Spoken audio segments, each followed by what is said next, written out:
Hello students, GOC में last class में हम लोगों ने inductive effect, resonance effect and hyper conjugation पढ़ा। और लास्ट क्लास में मैंने स्टेबिलिटी ऑफ एल्कीन किस तरह से आइडेंटिफाई की जाती है, डाइपोल मोमेंट में किस तरह से कंपैरिजन किया जाता है, उसका भी बेसिक आइडिया आप लोगों को दिया था, बेसिक एग्जांपल्स लेते हुए। आज की क्लास में हम लोग इन इलेक्ट्रॉनिक इफेक्ट्स के कुछ और एप्लीकेशंस पढ़ेंगे जिनके क्वेश्चंस ज़्यादातर इन्हीं में से पूछे जाते हैं। जीओसी में अगर क्वेश्चंस पूछे जाते हैं तो ज़्यादातर इन्हीं एप्लीकेशंस में से पूछे जाते हैं। स्टेबिलिटी ऑफ इंटरमीडिएट हम लोग पढ़ेंगे, acidic strength and basic strength, mainly इन तीन पोर्शन को पढ़ेंगे जिनके क्वेश्चंस ज़्यादा आते हैं।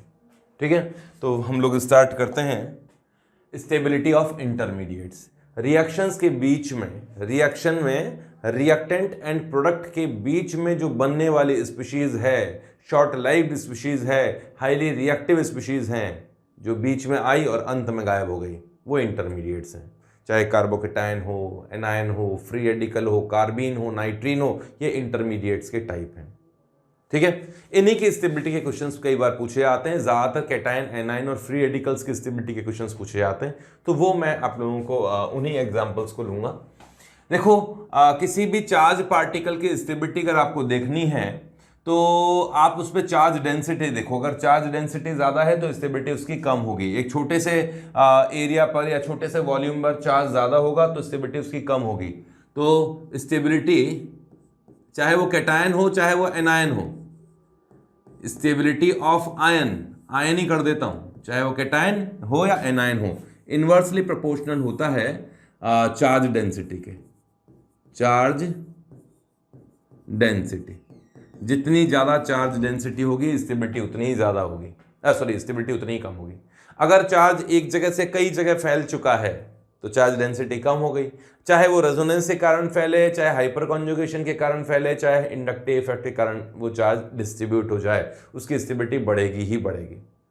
हाँ, रेजोनेंस के कारण अगर चार्ज डिस्ट्रीब्यूट हुआ है, क्योंकि इफेक्टिविटी रेजोनेंस की ज़्यादा होती है तो स्टेबिलिटी ज़्यादा बढ़ेगी।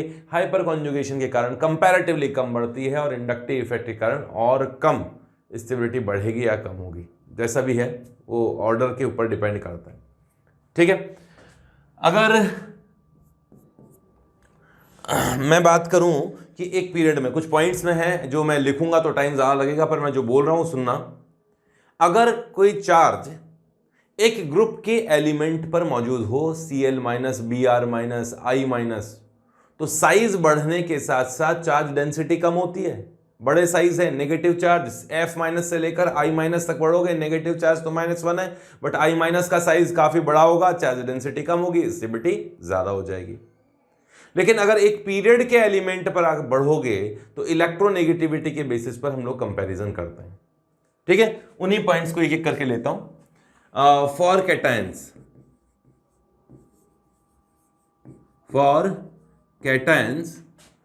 काफी कुछ फ्री रेडिकल्स पर भी यही चीज अप्लाई होती है। Stability increase in presence of plus M group plus H means hyper conjugation group या plus I group means electron donating groups।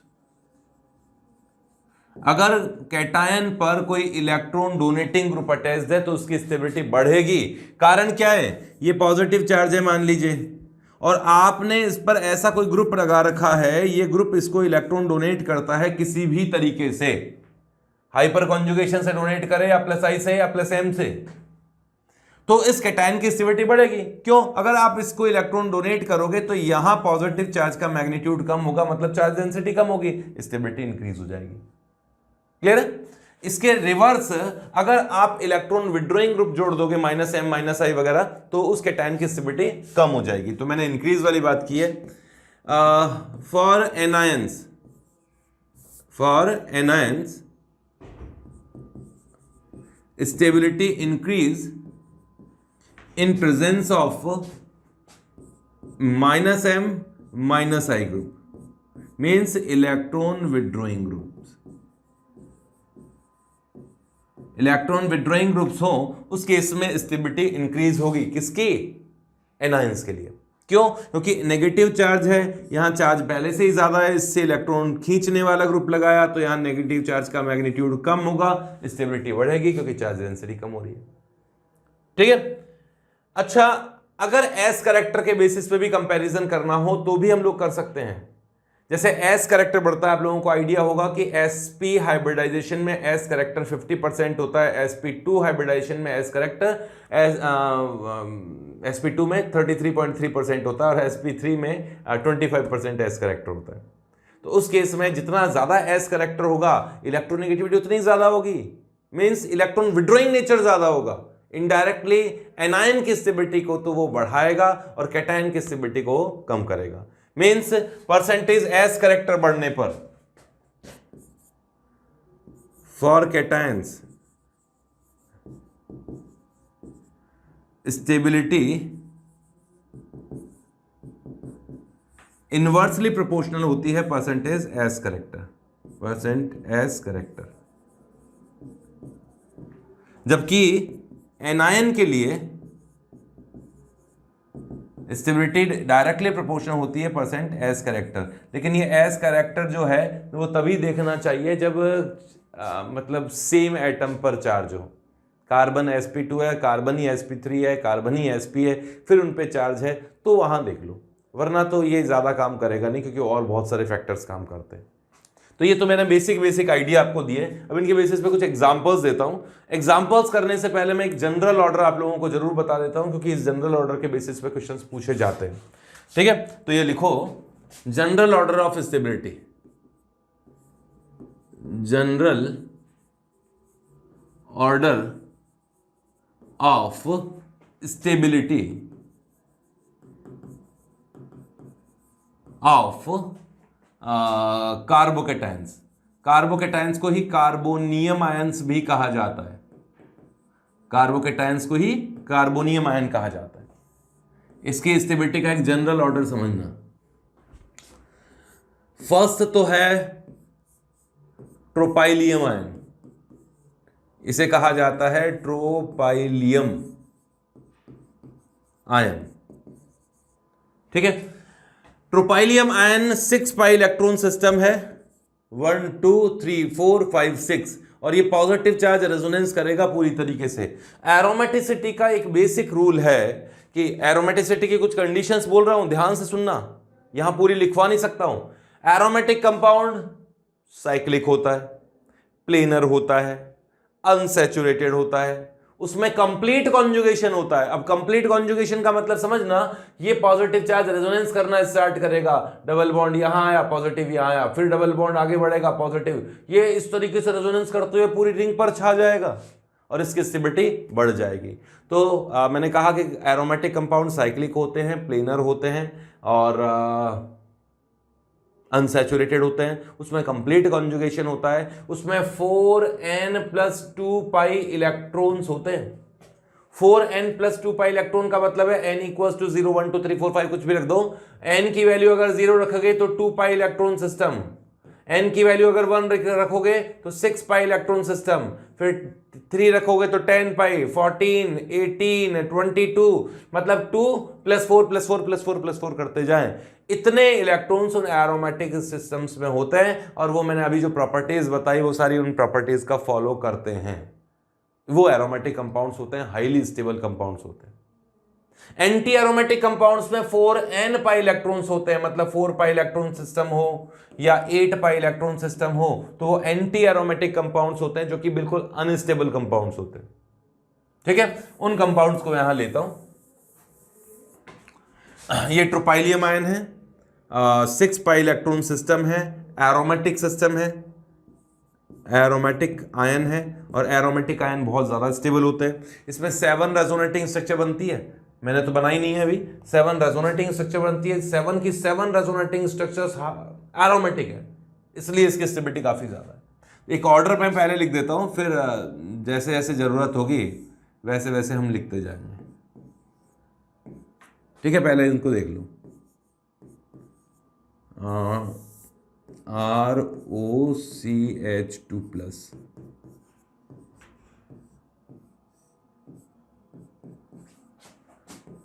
CH3 मतलब टर्शरी कैटायन। इसके बाद में बेंजाइल कैटायन, बेंजाइल कैटायन, फिर एलाइल कैटायन। ठीक है, इसके बाद में है प्राइमरी सेकेंडरी कैटायन, उसी ऑर्डर में चलने देना। फिर प्राइमरी कैटायन, फिर मीथाइल कैटायन, फिर विनाइल कैटायन। अब यहाँ से तो मुसीबत स्टार्ट हो गई कैटायन पर, स्टेबिलिटी इसकी नेग्लिजिबल टाइप की होती है। अब यहाँ से फिर फिनाइल, ये एरोमेटिक फिनाइल कैटायन। इसके बाद में तो कैटायन स्टेबल ही नहीं है, हालांकि स्टेबल तो यहीं से मान लीजिए ये बाउंड्री लाइन स्टार्ट हो चुकी है। इसके बाद ये कैटायन कोई स्टेबल नहीं है, फिर भी बताने को क्या जाता है, स्टूडेंट्स के सामने आ जाए बस, इसलिए हम लोग बता देते हैं। ये भी अनस्टेबल है, ये भी अनस्टेबल है, ये भी अनस्टेबल है। अब इन कैटायंस के बारे में हम लोग बात करेंगे। ये मान लीजिए यहां से लेकर वहां तक अनस्टेबल ही है। कॉन्सेप्ट सुनो, मैंने कहा ये वाला जो ट्रोपाइलियम आयन है ये तो एरोमेटिक आयन है, हाईली स्टेबल होता है, और उसकी स्टेबिलिटी का राज मैंने बता दिया, एरोमेटिसिटी पहला राज। 7 रेजोनेटिंग स्ट्रक्चर बनती है, 7 के 7 रेजोनेटिंग स्ट्रक्चर एरोमेटिक है। ये है 2 पाई इलेक्ट्रॉन सिस्टम, ये 2 पाई इलेक्ट्रॉन सिस्टम है, एरोमेटिक सिस्टम है, ये एरोमेटिक कैटायन है, ये भी हाईली स्टेबल होता है। हालांकि 3 रेजोनेटिंग स्ट्रक्चर बनेगी, तीनों के तीनों एरोमेटिक है, बट उसमें तो 7 बन रही थी तो उसके बाद में, लेकिन ये उससे मतलब कम नहीं है, इनसे कम नहीं है बहुत अच्छा खासा स्टेबल। लोन पेयर के पास कैटायन है, लोन पेयर के पास कैटायन है तो कॉन्जुगेशन हो गया। लोन पेयर जितना इलेक्ट्रॉन डोनेट कर सकता है उतना तो ये एरोमेटिक रिंग नहीं कर सकती, ये एरोमेटिक रिंग भी उतना इलेक्ट्रॉन डोनेट नहीं कर सकती जितना लोन पेयर इलेक्ट्रॉन डोनेट करता है। लोन पेयर का जो प्लस एम इफेक्ट है वो एरोमेटिक रिंग के प्लस एम इफेक्ट से ज्यादा होता है, और कैटायन को इलेक्ट्रॉन डोनेट करोगे तो स्टेबिलिटी उसकी बढ़ेगी ही बढ़ेगी। ठीक है, तो लोन पेयर ने प्लस एम इफेक्ट से कैटायन की स्टेबिलिटी बढ़ाई है। यहां नाइट्रोजन होता, नाइट्रोजन का लोन पेयर तो और ज्यादा स्टेबिलिटी बढ़ाता। 3 मेंबर्ड रिंग के पास कैटायन हाईली स्टेबल होता है। उसका रीजन होता है कि ये जो सिग्मा बॉन्ड है ये इस पॉजिटिव चार्ज कार्बन के वैकेंट ऑर्बिटल के साथ रेजोनेंस टाइप का कुछ करने लगते हैं। उतना ज़्यादा डेप्थ में नहीं जाना है, बट ये याद रखिएगा 3 मेंबर्ड रिंग जो इस तरह से सैचुरेटेड रिंग हो उसके पास में कैटायन हाईली स्टेबल होता है। 3 मेंबर्ड रिंग के ऊपर नहीं, उसके पास वाले कार्बन पर। ठीक है, ये है साइक्लोप्रोपाइल मीथाइल कैटायन, इसे कहा जाता है cyclopropyl methyl cation.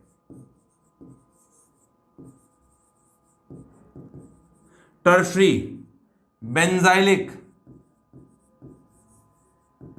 Allylic, primary allylic है और प्राइमरी बेंजाइलिक है। ठीक है, फिर ये सेकेंडरी एल्काइल ग्रुप, ये प्राइमरी एल्काइल ग्रुप मीथाइल, ये विनाइल, ये एराइल मतलब फिनाइल, ये ब्रिज हेड पर कैटायन। अब इनकी स्टेबिलिटी के बारे में सुनते जाओ मेरी बात। प्लस एम होता है, इसके कारण स्टेबिलिटी बढ़ती है। यहां मैंने बता ही दिया कि स्पेसिफिक टाइप का रेजोनेंस होता है। अब ये थोड़ा एक्सेप्शन है, मैंने कहा था रेजोनेंस इफेक्ट ज्यादा इफेक्टिव होता है as compare to hyper conjugation, तो उसी का ये एक्सेप्शन है। यहां रेजोनेंस है जबकि यहां हाइपर कॉन्जुगेशन है। इस कैटायन के जस्ट पास में 3H यहां है, 3H यहां है, 3H यहां है, 9 अल्फा हाइड्रोजन्स हैं जो हाइपर कॉन्जुगेशन से इस कैटायन की स्टेबिलिटी को इंक्रीज कर रहे हैं। तो स्टेबिलिटी इसकी इंक्रीज होनी चाहिए, बट रेजोनेंस के कारण स्टेबिलिटी ज्यादा इंक्रीज होनी चाहिए। मैंने कहा ये एक्सेप्शन है उन्हीं का, हाइपर कॉन्जुगेशन वाला हर जगह नहीं होता, ये पर्टिकुलर एग्जांपल। तो ये टर्शरी कैटायन प्राइमरी बेंजाइलिक से ज्यादा स्टेबल होता है, सेकेंडरी से नहीं, प्राइमरी बेंजाइलिक से ज्यादा स्टेबल होता है, याद करना पड़ेगा।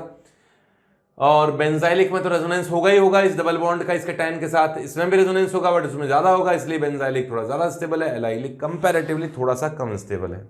बट यहां अब रेजोनेंस नहीं है, यहां मिथाइल मान लो ये R इक्वल्स टू मिथाइल है, तो दोनों तरफ से दोनों मिथाइल ने हाइपर कॉन्जुगेशन किया होगा। हालांकि ये R प्लस आई इफेक्ट से भी स्टेबिलिटी इसकी इंक्रीज कर रहा है, कैटायन को इलेक्ट्रॉन डोनेट करोगे तो स्टेबिलिटी इंक्रीज होगी। यहां 2 R ग्रुप जुड़े हैं, यहां एक ही R ग्रुप जुड़ा हुआ है, यहां कोई नहीं है, इसलिए टर्शरी की स्टेबिलिटी ज्यादा होती है, सेकेंडरी की कम, प्राइमरी की और कम।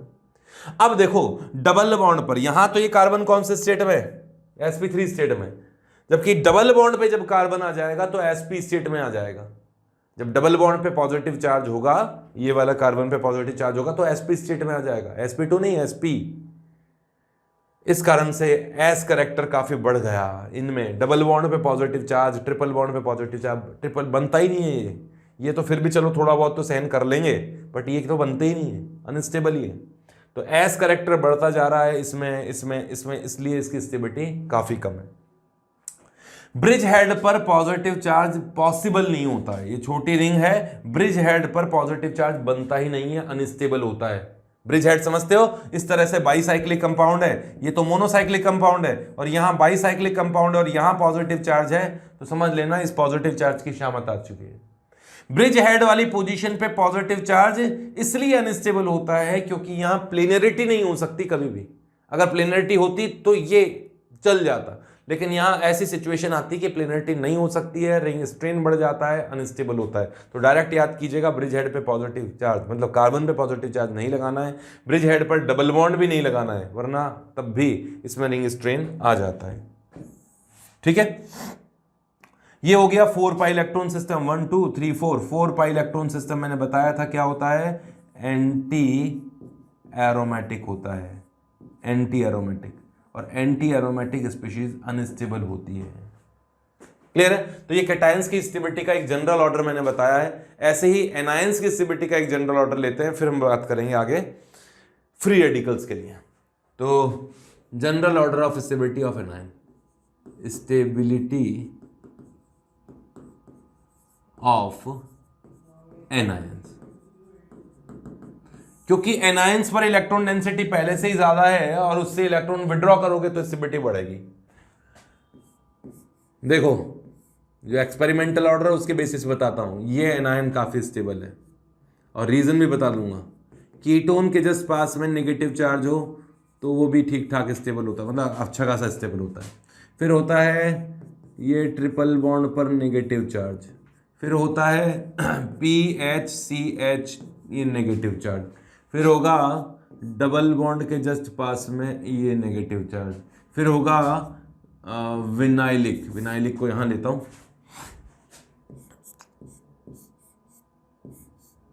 ये नेगेटिव चार्ज, फिर यहां नेगेटिव चार्ज, उसके बाद में मीथाइल ये एनायन, फिर प्राइमरी एनायन, फिर सेकेंडरी एनायन, फिर टर्शरी एनायन,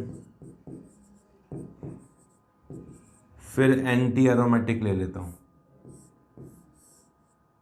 ये एंटी एरोमेटिक एनायन। मैंने कार्ब एनायंस की ही बात की, अब इनकी स्टेबिलिटी का भी कॉन्सेप्ट सुन लीजिए। ये है 6 पाई इलेक्ट्रॉन सिस्टम, 1 2 3 4 5 एंड 6, और रेजोनेंस हो सकता है एरोमेटिक रिंग में सभी एटम्स, रिंग के सभी एटम sp2 हाइब्रिडाइज होने चाहिए, और यहां भी ये एटम sp2 हाइब्रिडाइज्ड ही है। जब अगर इस तरह से नेगेटिव कार्बन पे नेगेटिव चार्ज हो और ये नेगेटिव चार्ज रेजोनेंस करने लगे तो उस केस में ये sp2 स्टेट में ही होता है। तो ये है 6 पाई इलेक्ट्रॉन सिस्टम, एक एरोमेटिक सिस्टम, और इस एरोमेटिक एनायन में 5 रेजोनेटिंग स्ट्रक्चर बनेगी, बना के देखिएगा, पांचों के पांचों रेजोनेटिंग स्ट्रक्चर एरोमेटिक है, इसलिए काफी स्टेबल है। ऐसा नहीं कह रहा हूं कि सबसे ज्यादा स्टेबल है, बट काफी ज्यादा स्टेबल है। कार्बन के और एनायंस भी होते हैं, लेकिन जनरल ऑर्डर को मैंने यहां लिया है क्योंकि इनमें से ही क्वेश्चंस पूछे जाते हैं। जैसे कैटायन को इलेक्ट्रॉन डोनेट किए थे लोन पेयर ने तो उसकी स्टेबिलिटी बढ़ गई थी, ऐसे ही एनायन से इलेक्ट्रॉन ले लोगे, कोई -m वाला ग्रुप होगा तो C डबल बॉन्ड O यहां -m ग्रुप की तरह बिहेव कर रहा है, तो इलेक्ट्रॉन विड्रॉ करके कैटायन के एनायन की स्टेबिलिटी को बढ़ाएगा, क्योंकि नेगेटिव चार्ज से तो इलेक्ट्रॉन विड्रॉ करने वाला ग्रुप स्टेबिलिटी इंक्रीज करता है। ठीक है, यहां S करेक्टर काफी ज्यादा है sp का, इस कारण से ये एक्सेप्शनली बीच में आके बैठ जाता है, वरना तो ये इसे यहां होना चाहिए था इनके साथ में, बट ठीक है, अभी ये याद रखना पड़ेगा। यहां रेजोनेंस है, यहां भी रेजोनेंस है, सॉरी एनायन है, ये एनायन है। तो इसको याद कैसे करते हैं? तो मैं तो देखो इसको ऐसे याद करता हूँ कि ये तो है sp, इन दोनों को तो पहले याद कर लो, इसको कर लो, ये है sp, और यहाँ भी ये sp ही है, ये sp है नहीं, ये तो sp2 है, ये भी sp2 है, sp3 नहीं है, ध्यान रखना, sp2 है, ये भी sp2 है, ये भी sp2 है, ये है यहां से लेकर यहां तक sp3। ये कार्बन जिस पर नेगेटिव चार्ज है वो sp3 है, बट ये कार्बन जिस पर नेगेटिव चार्ज है वो sp2 है। क्यों, ऐसा क्यों? देखो, जब हाइब्रिडाइजेशन आप लोग काउंट करते हैं तो 1 2 3 सिग्मा बॉन्ड काउंट कर लिए और लोन पेयर काउंट कर लिए। हाइब्रिडाइजेशन निकालने का तरीका यही है कि आप काउंट कर लीजिए सिग्मा बॉन्ड कितने हैं प्लस लोन पेयर कितने हैं उस एटम पर जिसका हाइब्रिडाइजेशन निकाल रहे हो। अगर उसकी वैल्यू 4 आती है, उसकी वैल्यू 4 आती है तो sp3 है, उसकी वैल्यू 3 आती है तो sp2 है, उसकी वैल्यू 2 आती है तो sp है। तो यहां देखना, सिग्मा बॉन्ड है 3 और 1 है लोन पेयर, हो गए 4, तो हाइब्रिडाइजेशन क्या होना चाहिए? sp3, तो sp3 हाइब्रिडाइजेशन है इन सभी में। यहां भी देखना, सिग्मा बॉन्ड कितने हैं? 3 नहीं, 2 ही है यहां तो यार, ये एक तो ये रहा, एक हाइड्रोजन के साथ है और एक लोन पेयर, तो 3 है, तो हाइब्रिडाइजेशन क्या होना चाहिए? sp2 होना चाहिए, तो sp2 ही है, इसका भी sp2 है।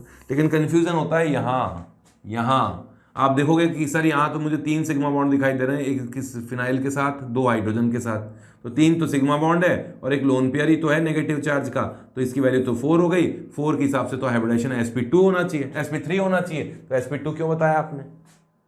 तो ऐसा इसलिए बताया है कि अगर लोन पेयर कहीं रेजोनेंस में इन्वॉल्व हो जाता है तो उसको हाइब्रिडाइजेशन में काउंट नहीं करते, ठीक है? तो इस लोन पेयर को रेजोनेंस में जाने दो, रेजोनेंस में कंट्रीब्यूट करने दो, और इसका हाइब्रिडाइजेशन केवल सिग्मा बॉन्ड के बेसिस पे निकाला जाएगा, ठीक है?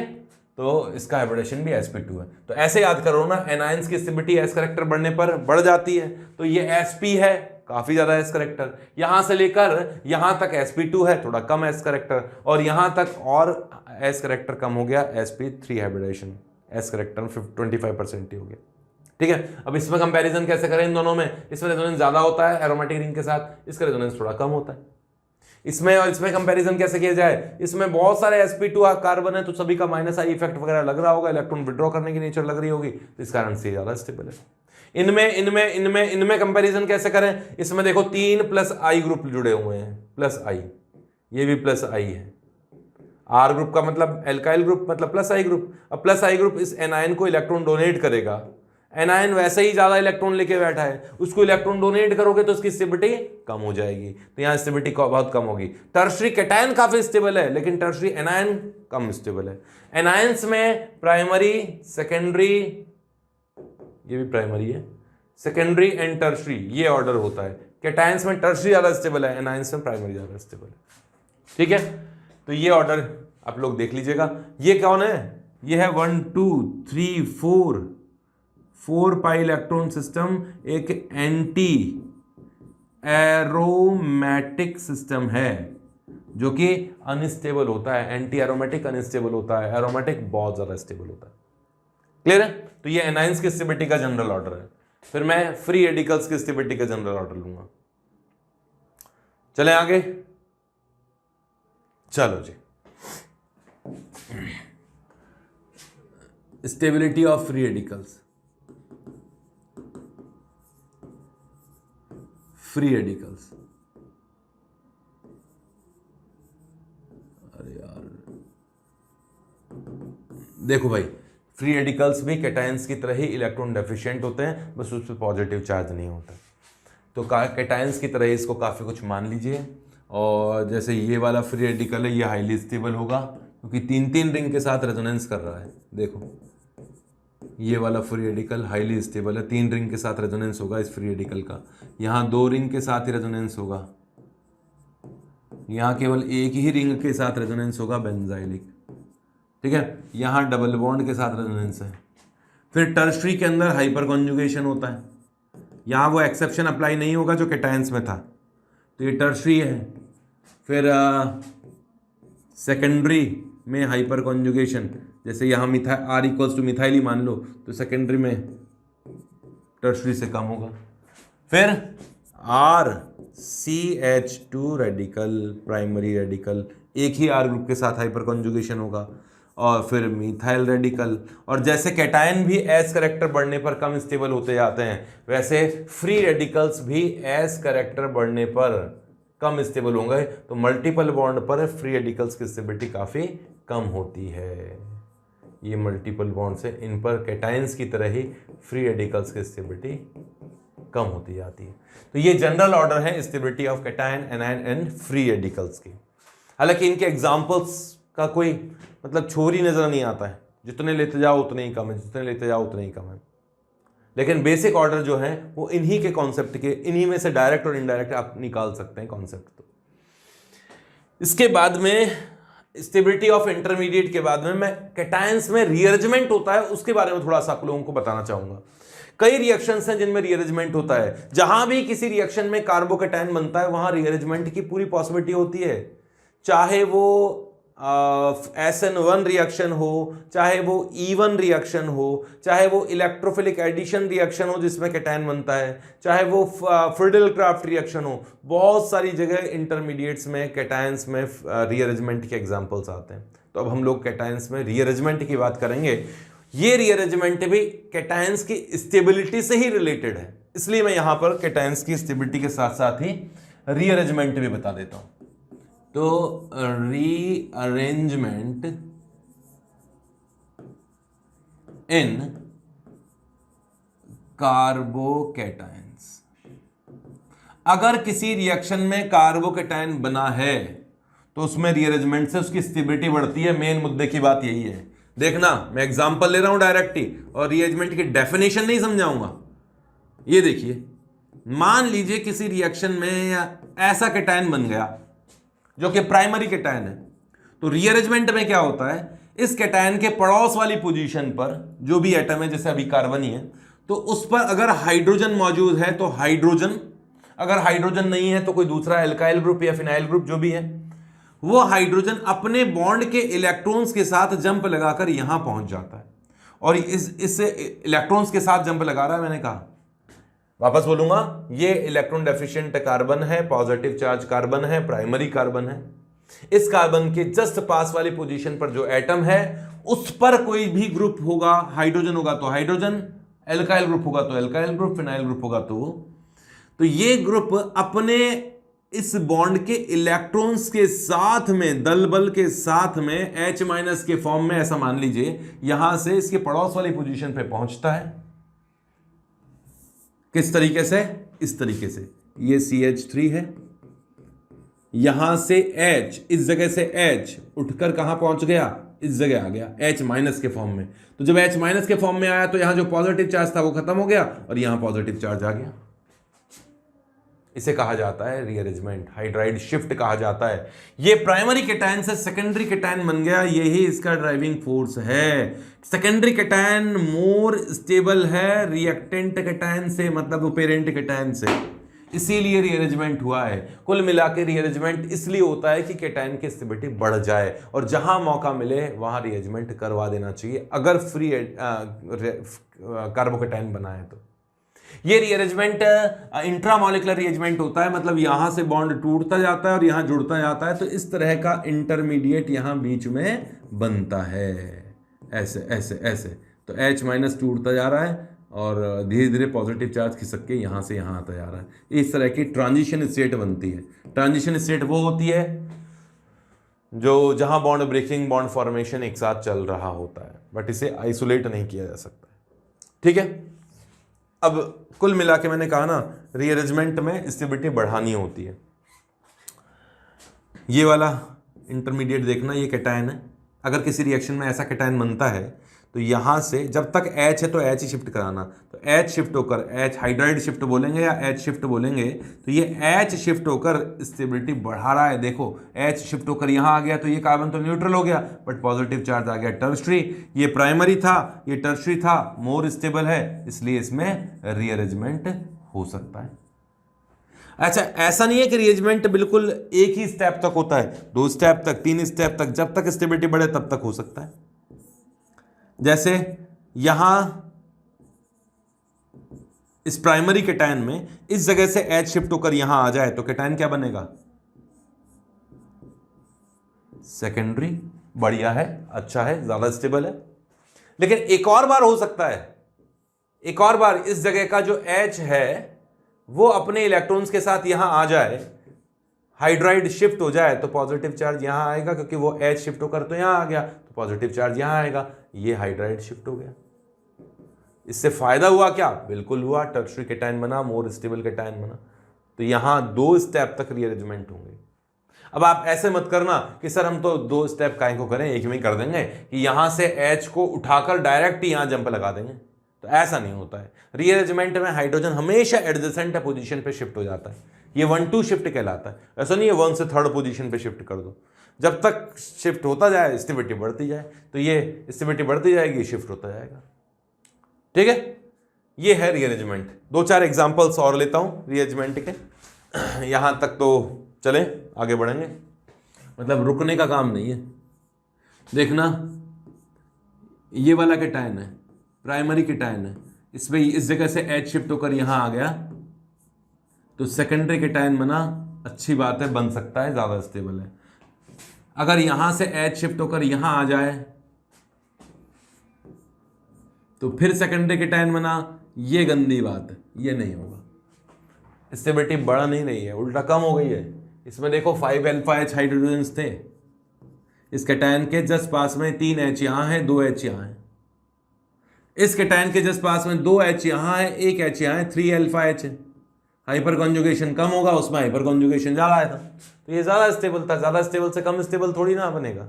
अब आप बोलोगे कि सर थोड़ी सी देर की तो बात थी कि एक और H शिफ्ट हो जाता तो यहां टर्शियरी बन जाता, अरे लेकिन यही नहीं बन पाया, तो फिर आगे कैसे बनेगा? क्लियर है? तो रीअरेंजमेंट स्टेबिलिटी बढ़ाने के लिए होता है, कम करने के लिए नहीं होता है। अगर हाइड्रोजन है तो हाइड्रोजन शिफ्ट होता है, लेकिन हाइड्रोजन नहीं है तो, जैसे ये न्यू पेंटाइल केटायन है, इसके जस्ट पास में हाइड्रोजन ही नहीं है, कोई बात नहीं, ये प्राइमरी केटायन है, तो यहां जो मिथाइल है वही शिफ्ट होकर आ जाएगा। ये 3 मिथाइल है ना, इन मिथाइल में से एक मिथाइल अपने इलेक्ट्रॉन्स के साथ शिफ्ट होकर आ जाए तो ये मिथाइल रहेगा, ये मिथाइल रहेगा, और इस कार्बन पर एक और मिथाइल यहां से जंप लगा के आ गया इस जगह से, तो केटायन टर्शियरी बना, अच्छी बात है, ये कहलाता है मिथाइल शिफ्ट। रिएक्शंस में ऐसा रीअरेंजमेंट भी होता है। अगर फिनाइल है तो फिनाइल भी शिफ्ट होकर आ सकता है, स्टेबिलिटी बढ़ानी ही तो है, कम थोड़ी ना करनी है। तो यहां इस पोजीशन से पीएच शिफ्ट होके आएगा, फिनाइल शिफ्ट होके आएगा, इंट्रामोलिक्यूलर शिफ्टिंग होगी और स्टेबिलिटी बढ़ ही जाएगी। स्टेबिलिटी इसमें इंक्रीज ही हो रही है, क्योंकि अब ये केटायन बेंजाइलिक केटायन है, बेंजीन रिंग के जस्ट पास में केटायन रेजोनेंस के कारण स्टेबल होता है। ठीक है, यहां डबल बॉन्ड है और यहां OMe है और यहां पॉजिटिव चार्ज है। आपके पास 2 ऑप्शन हैं, अगर इस पोजीशन से H शिफ्ट करके यहां लेके चलोगे तो पॉजिटिव चार्ज यहां बनेगा, बेंजीन रिंग के पास बनेगा, बेंजीन रिंग के साथ रेजोनेंस करके स्टेबल बनेगा। लेकिन अगर इस पोजीशन से H शिफ्ट करके यहां लेके चलोगे तो पॉजिटिव चार्ज यहां बनेगा, लोन पेयर के पास बनेगा, लोन पेयर के प्लस M के कारण ज्यादा स्टेबल होगा। तो बताओ कौन सा अरेंजमेंट होना चाहिए? ये वाला, इसकी पॉसिबिलिटी ज्यादा होगी, क्योंकि ऑक्सीजन के लोन पेयर के पास में प्लस M इफेक्ट जो होगा वो ज्यादा होगा एज कंपेयर टू पीएच। अभी बताया भी था, ऑर्डर भी बताया हुआ है आप लोगों को। तो इसमें H शिफ्ट कुछ इस तरह से होगा और मेजर पॉसिबिलिटी ये होगी कि ये OMe के पास पहुंच जाएगा। इसे इनडायरेक्टली ऐसा भी कह सकते हैं कि ये जो OMe ग्रुप है इसका plus M effect pH group के रेस्पेक्ट में ज्यादा होता है, इलेक्ट्रॉन डोनेट करने की टेंडेंसी इसकी ज्यादा होती है, इसलिए केटायन यहां ज्यादा स्टेबल है। क्लियर है? तो ये रीअरेंजमेंट है, मेन कॉन्सेप्ट तो यही है रीअरेंजमेंट का। नेक्स्ट बढ़ते हैं हम लोग एसिडिक स्ट्रेंथ पर। ये तो हुआ स्टेबिलिटी ऑफ इंटरमीडिएट, अब बात करते हैं एसिडिक स्ट्रेंथ की। हेडिंग डाल लीजिए एसिडिक स्ट्रेंथ। मेनली इनमें हम लोग कंपैरिजन करने वाले हैं कि कौन सा एसिड स्ट्रॉन्गर है, कौन सा एसिड कंपैरेटिवली वीकर है। हम लोग ऑर्गेनिक केमिस्ट्री में यहां उन्हीं एसिड्स की बात करेंगे। देखो इनऑर्गेनिक एसिड्स का तो कई इनऑर्गेनिक एसिड्स हैं, मैक्सिमम है, स्ट्रॉन्ग इलेक्ट्रोलाइट्स हैं, वाटर में डालोगे तो उनमें 100% आयोनाइजेशन होगा, है ना। लेकिन हम लोग यहाँ ऑर्गेनिक केमिस्ट्री में जब बात करते हैं तो ज़्यादातर ऑर्गेनिक एसिड्स का 100% आयोनाइजेशन नहीं होगा वाटर में डालने पर, क्योंकि वो वीक इलेक्ट्रोलाइट्स होते हैं, उनके लिए कोई ना कोई Ka की वैल्यूज़ होती हैं। पर उन वीक इलेक्ट्रोलाइट्स में भी आपस में कंपैरिजन पूछ लिया जाता है। तो 3 acid base theories mainly NCERT में जो दी हुई है उन्हीं की बात करता हूं। हालांकि एसिड बेस थ्योरी इसके अलावा भी बहुत सारी दी हुई है। आर्हेनियस एसिड बेस थ्योरी कहता है कि एक्वस मीडियम में, लिखूंगा नहीं, याद रखना है, सुनना, तुम चाहो तो लिख लो, एक्वस मीडियम में जो H+ रिलीज करता है, वाटर में डालने पर जो H+ रिलीज करता है वो आर्हेनियस एसिड है, ठीक है। ब्रॉन्स्टेड लोरी कहता है कि जो प्रोटॉन रिलीज करे, चाहे वो एक्वस मीडियम हो या नॉन एक्वस मीडियम हो, वो एसिड है, ब्रॉन्स्टेड लोरी एसिड है। लुईस कॉन्सेप्ट कहता है जो लोन पेयर एक्सेप्ट करे, जिसके पास वेकेंट ऑर्बिटल होगा वही लोन पेयर एक्सेप्ट कर सकता है। तो जो ग्रुप लोन पेयर, जो कोई स्पीशीज लोन पेयर एक्सेप्ट करती है वो क्या है, एसिड है। तो 3 एसिड बेस थ्योरीज हो गई, Arrhenius theory, Bronsted Lowry theory and Lewis theory. Arrhenius कहता है एक्वस मीडियम में H+ आयन डोनेट करो तो वो एसिड है ना। और ब्रॉन्स्टेड लोरी कहता है कि एक्वस हो या नॉन एक्वस हो, किसी में भी प्रोटॉन डोनेट कर दिया, मतलब H+ डोनेट कर दिया, वो एसिड है। और लुईस के अकॉर्डिंग लोन पेयर डोनेट करने वाला, लोन पेयर एक्सेप्ट करने वाली स्पीशीज जो होती है वो एसिड है। ये एसिड बेस थ्योरी कोई किसी जगह काम करती है, कोई किसी जगह काम करती है, कोई कहाँ फेल हो जाती है, कोई कहाँ सक्सेस हो जाती है, ये सब अलग अलग कॉन्सेप्ट है। ये आप लोग आयोनिक इक्विलिब्रियम में पढ़ते हैं। पर ऑर्गेनिक केमिस्ट्री में जब एसिडिक स्ट्रेंथ की हम लोग बात करते हैं तो ज़्यादातर केस में तो एसिटिक एसिड और फिनॉल और एल्कोहल्स के क्वेश्चंस पूछता है ना। उन्हीं कॉन्सेप्ट्स को समझाते हुए देखो, कोई एसिड है AH मान लीजिए, ऑर्गेनिक एसिड है, A कोई भी ग्रुप हो सकता है या कोई एटम हो सकता है। इसकी कुछ ना कुछ इलेक्ट्रोनेगेटिविटी ज़्यादा है, जिसके कारण यहाँ पार्शियल नेगेटिव चार्ज है, यहाँ पार्शियल पॉजिटिव चार्ज है। इसमें आयोनाइजेशन हुआ, क्योंकि वीक इलेक्ट्रोलाइट है तो 100% आयोनाइजेशन तो होगा नहीं, तो इसमें आयोनाइजेशन हुआ जिसके कारण A- बना और H+ बना। वीक इलेक्ट्रोलाइट्स के लिए जो आयोनाइजेशन कांस्टेंट है, वीक एसिड्स है ना, तो इसे Ka से इंडिकेट किया जाता है। मतलब ये क्या है, acid dissociation constant, acid dissociation constant. जितना ज्यादा आयोनाइजेशन होगा H+ आयन की कॉन्सेंट्रेशन उतनी ज्यादा होगी और एसिडिक स्ट्रेंथ बढ़ेगी। तो कुल मिला के एसिडिक स्ट्रेंथ कब बढ़ेगी, जब H+ आयन की कॉन्सेंट्रेशन ज्यादा होगी। ये एसिड है तो ये इसका कॉन्जुगेट बेस है, कॉन्जुगेट बेस है। अब मैं कुछ बेसिक कॉन्सेप्ट बता रहा हूं कि किन का एसिडिक स्ट्रेंथ कब ज्यादा होती है। देखो एसिडिक स्ट्रेंथ कब कब बढ़ती है या कैसे कैसे कंपैरिजन करना चाहिए। एसिडिक स्ट्रेंथ, अच्छा एक मिनट, Ka होता क्या है, K आयोनिक इक्विलिब्रियम पढ़ते हो, K equals to equilibrium concentration of या एक्टिव मास ऑफ A-, मतलब conjugate base, and H+ ion की एक्टिव मास मतलब कॉन्सेंट्रेशन मानो, divide by concentration of undivided या अनडिसोसिएटेड एसिड एट इक्विलिब्रियम, यही होता है। इसकी वैल्यू ज़्यादा होगी, मतलब आयनेशन ज़्यादा होगा तो H+ आयन की कॉन्सेंट्रेशन बढ़ेगी। तो इनडायरेक्टली Ka की वैल्यू ज़्यादा होती है तो एसिडिक स्ट्रेंथ ज़्यादा होती है। लेकिन कई बार Ka की वैल्यू नहीं पूछते हैं, Pka की वैल्यूज पूछते हैं। तो Pk क्या होता है, minus log of value of Ka। तो जिसका Ka ज़्यादा होगा, माइनस लॉग की वैल्यू तो कम आएगी ना, तो उसका Pka कम होगा। ऐसे ही बेसिस के लिए Kb पूछा जाता है, Pkb, तो Pkb इक्वल्स टू होता है माइनस लॉग ऑफ Kb, ये होता है। कुल मिला के बेस बहुत अच्छा है, बेस बहुत अच्छा है तो Kb की वैल्यू ज्यादा होगी। देखो एसिड बहुत अच्छा है तो Ka की वैल्यू ज्यादा होगी, एसिड डिसोसिएशन ज्यादा होगा। अच्छा का मतलब ज्यादा अच्छा एसिडिक है, स्ट्रॉन्ग एसिड है। अगर एसिडिक स्ट्रेंथ ज्यादा है तो Ka की वैल्यू ज्यादा होगी बट Pka कम होगा। बेसिक स्ट्रेंथ ज्यादा है किसी बेस की तो Kb की वैल्यू ज्यादा होगी बट Pkb की वैल्यू कम होगी। ठीक है, ये एक दूसरे के कॉन्जुगेट एसिड बेस है ना। और कॉन्जुगेट एसिड बेस के लिए फॉर कॉन्जुगेट एसिड बेस,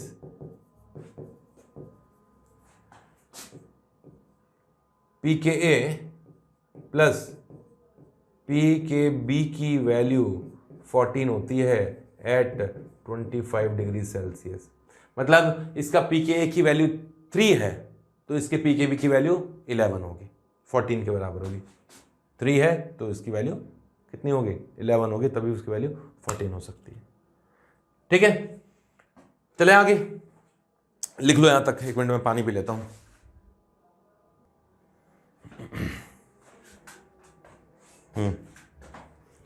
हाँ, तो ये एसिडिक स्ट्रेंथ के कौन कौन से फैक्टर्स हैं जो एसिडिक स्ट्रेंथ को इंक्रीज करते हैं और कौन से फैक्टर एसिडिक स्ट्रेंथ को डिक्रीज करते हैं, ये हमें समझ लेना जरूरी है, क्योंकि इसके बेसिस पे 4 ऑप्शंस दिए जाएंगे, उनमें से ही आपको ऑर्डर पूछेगा या मोस्ट एसिडिक या लीस्ट एसिडिक कुछ पूछेगा, या फिर इनका यूज कई बार रिएक्शंस में भी होता है।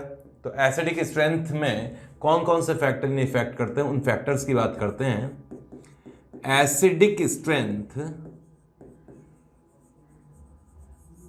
एक तो Ka की वैल्यू बढ़ेगी तो एसिडिक स्ट्रेंथ बढ़ेगी, अगर Ka की वैल्यू इंक्रीज होती है तो एसिडिक स्ट्रेंथ भी इंक्रीज होगी, इसमें कोई सोचने वाली बात नहीं है। दूसरा, जो ये जो A- बनाया ना मैंने, conjugate anion, stability of conjugate anion, stability of conjugate anion, ये जो A- बनाया था, इसकी स्टेबिलिटी जितनी ज्यादा बढ़ेगी एसिडिक स्ट्रेंथ उस AH की उतनी ही ज्यादा होगी। 1 मिनट वापस चलते हैं पीछे। ये जो A- है, अगर ये ज्यादा स्टेबल हुआ तो ये परवाह नहीं करेगा H+ के जाने की, जाए तो जाने दो, तो एसिडिक स्ट्रेंथ इसकी ज्यादा होती है। लेकिन ये कम स्टेबल होगा तो एसिडिक स्ट्रेंथ कंपैरेटिवली कम स्टेबल होगी। ठीक है, नेक्स्ट है तो एनायन ही A- एनायन है, और इस एनायन की स्टेबिलिटी को बढ़ाने वाले फैक्टर जो भी होंगे वो एसिडिक स्ट्रेंथ को बढ़ाएंगे। ऐसे ही कई बार बॉन्ड स्ट्रेंथ की भी बात करें तो मान लीजिए ये जो AH बॉन्ड था उसकी बॉन्ड स्ट्रेंथ ज्यादा है, AH बॉन्ड जो था इसकी बॉन्ड स्ट्रेंथ इंक्रीज हो जाए तो बॉन्ड टूटना मुश्किल हो जाएगा, और बॉन्ड टूटना मुश्किल हो जाएगा तो एसिडिक स्ट्रेंथ डिक्रीज हो जाएगी। ठीक है, नेक्स्ट, एसिडिक स्ट्रेंथ और किस पे डिपेंड करती है? ये जो A- है, इसमें अगर कोई सेंट्रल एटम है, जैसे सल्फेट है, इसमें सेंट्रल एटम सल्फर है, तो ये जो सेंट्रल एटम है इसका ऑक्सीडेशन नंबर बढ़ने पर भी एसिडिक स्ट्रेंथ बढ़ती है। तो oxidation number of central atom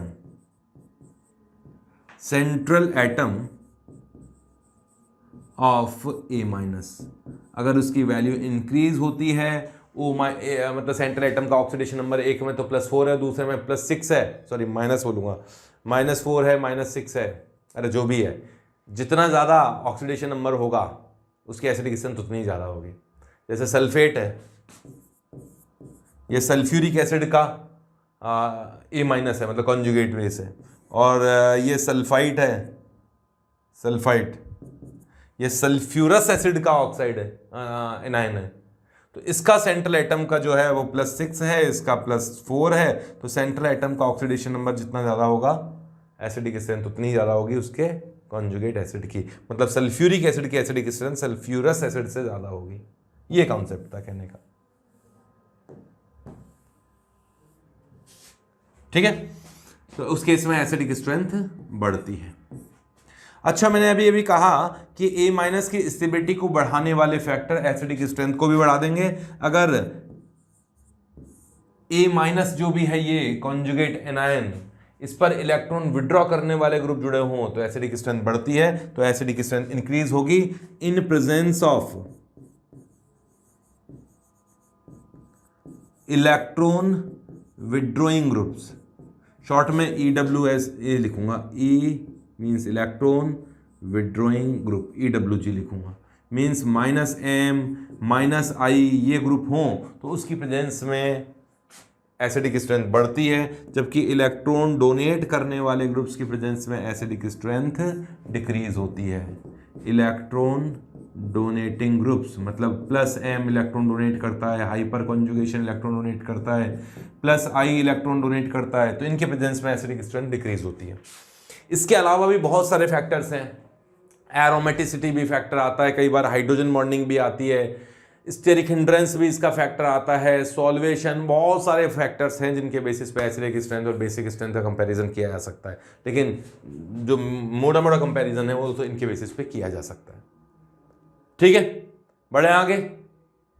चलो कुछ एग्जांपल्स लेते हैं। उन एग्जांपल्स से पहले यहां भी एक जनरल ऑर्डर पढ़ लें तो अच्छा ही होगा। General order of acidic strength, acidic strength.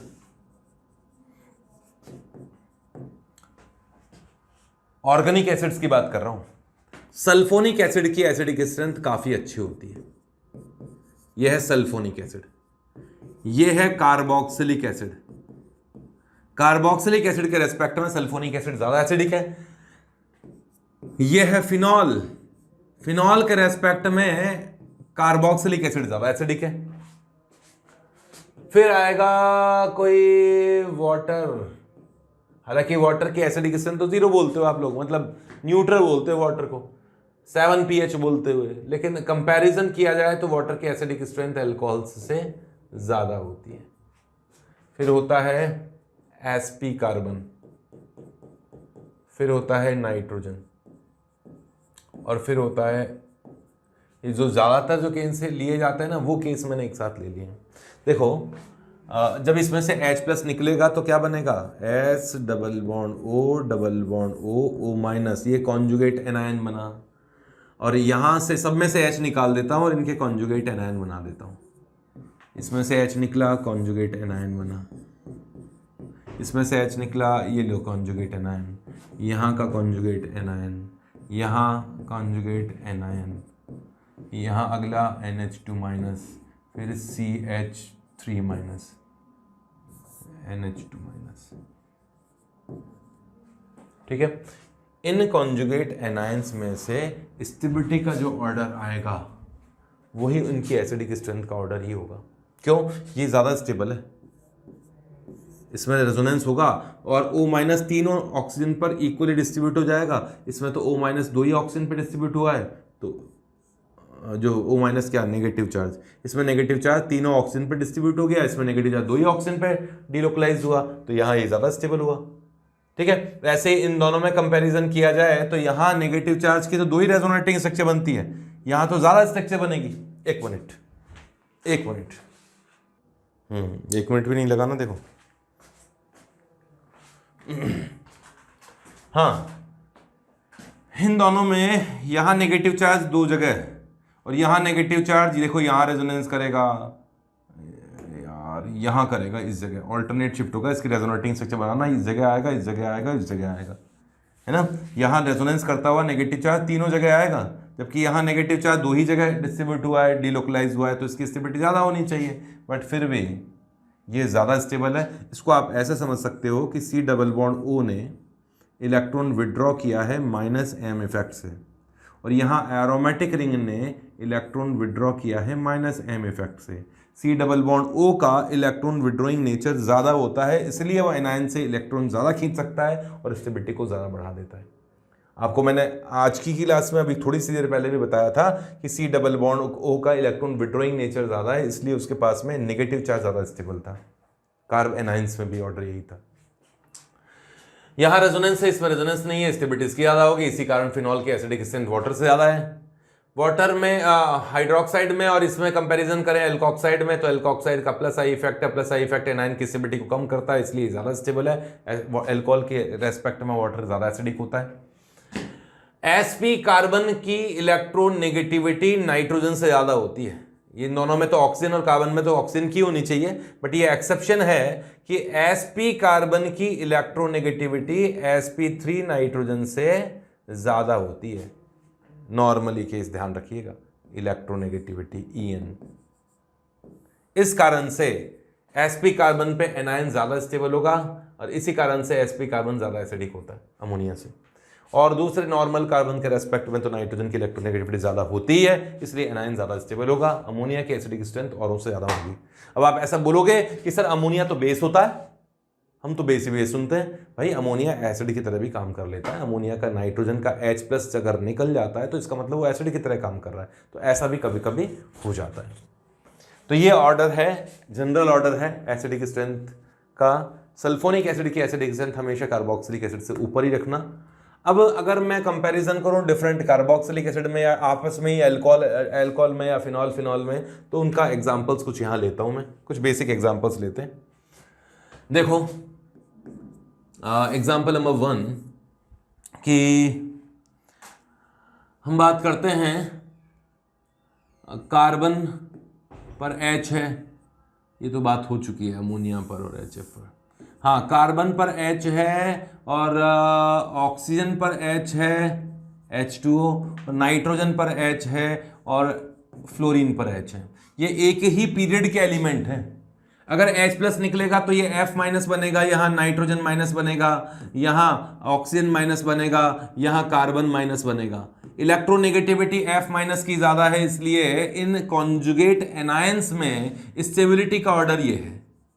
अगर इन कॉन्जुगेटेड एनायंस की स्टेबिलिटी का ऑर्डर ये है तो इनकी एसिडिक स्ट्रेंथ का ऑर्डर भी यही होना चाहिए। तो याद रखिएगा, एक पीरियड में लेफ्ट से राइट जाते हैं तो एसिडिक स्ट्रेंथ बढ़ती है। क्यों? क्योंकि इलेक्ट्रॉन नेगेटिविटी के बेसिस पर एनायंस की स्टेबिलिटी देखी जाती है। बट ग्रुप में ऊपर से नीचे की ओर बढ़ोगे तो साइज बढ़ता है और चार्ज डेंसिटी के बेसिस पर स्टेबिलिटी देखी जाती है। जरा देखना, HF, HCl, HBr और HI में एसिडिक स्ट्रेंथ का कंपैरिजन किया जाए, अगर किसी सुटेबल सॉल्वेंट की बात करें, तो यहां का कॉन्जुगेट एनायन है F-, यहां Cl-, यहां Br- और यहां I-। बड़े साइज का है एनायन, कौन? I-। बड़े साइज का एनायन जिस पर चार्ज डेंसिटी कम होगी, नेगेटिव चार्ज है एक ही एटम पर, यहां भी एक ही नेगेटिव चार्ज है, बट ये बड़े साइज का नेगेटिव चार्ज है, चार्ज फैल जाएगा, डिस्ट्रीब्यूशन हो जाएगा, स्टेबिलिटी बढ़ जाएगी, ये ज्यादा स्टेबल है। अगर ये ज्यादा स्टेबल है तो HI की एसिडिक स्ट्रेंथ ज्यादा होगी, ये ऑर्डर होना चाहिए। तो ग्रुप में ऊपर से नीचे जाने पर एसिडिक स्ट्रेंथ बढ़ती है, लेफ्ट टू राइट जाओगे तो एसिडिक स्ट्रेंथ बढ़ती है। ठीक है, नेक्स्ट बात करते हैं H2SO4 एंड H2SO3 की। इसमें सेंट्रल एटम का ऑक्सीडेशन नंबर +6 है और यह भी बताया भी था, ये मैंने +4 है, इसकी एसिडिक स्ट्रेंथ ज्यादा होती है। ठीक है, और बढ़ते हैं। ऑर्गेनिक केमिस्ट्री के एग्जांपल्स लूंगा। ऑर्गेनिक केमिस्ट्री के एग्जांपल्स में ये है फॉर्मिक एसिड, ये है एसिटिक एसिड, ये है प्रोपियोनिक एसिड, ब्यूटायरिक एसिड, ये जो नेम मैं बोल रहा हूं वो लिख नहीं सकता हूं, ये है वैलेरिक एसिड।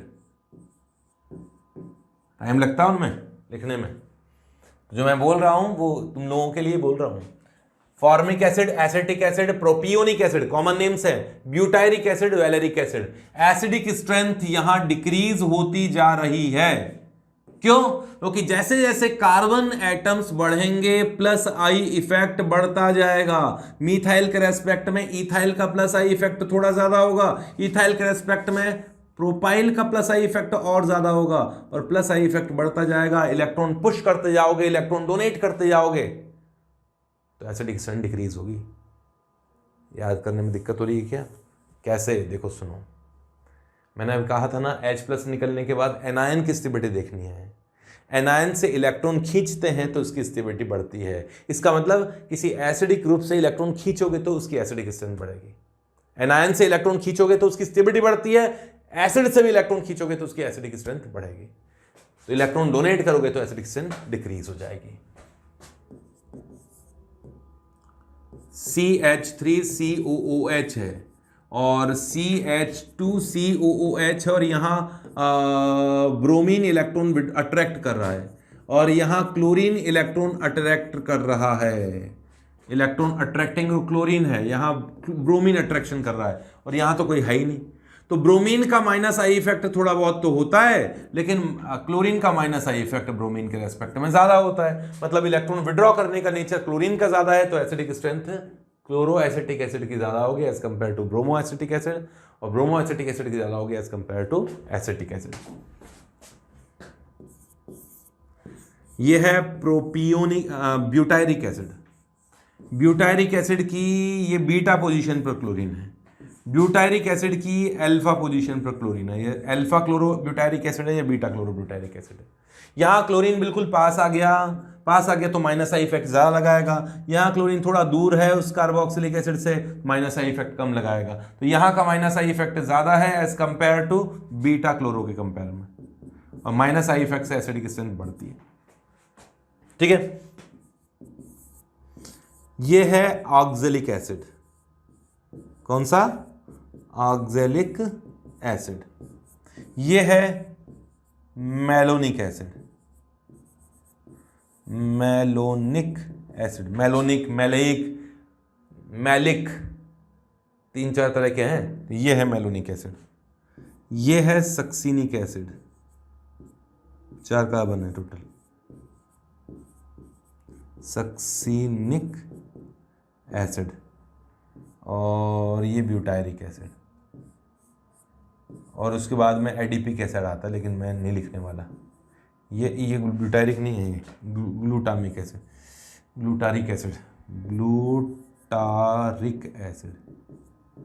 ठीक है, इनमें कंपैरिजन करें तो जैसे जैसे ये sp3 कार्बन बढ़ते जा रहे हैं, ये sp3 कार्बन बढ़ते जा रहे हैं, ये sp3 कार्बन बढ़ते जा रहे हैं, वैसे वैसे प्लस आई इफेक्ट भी तो बढ़ता जाएगा।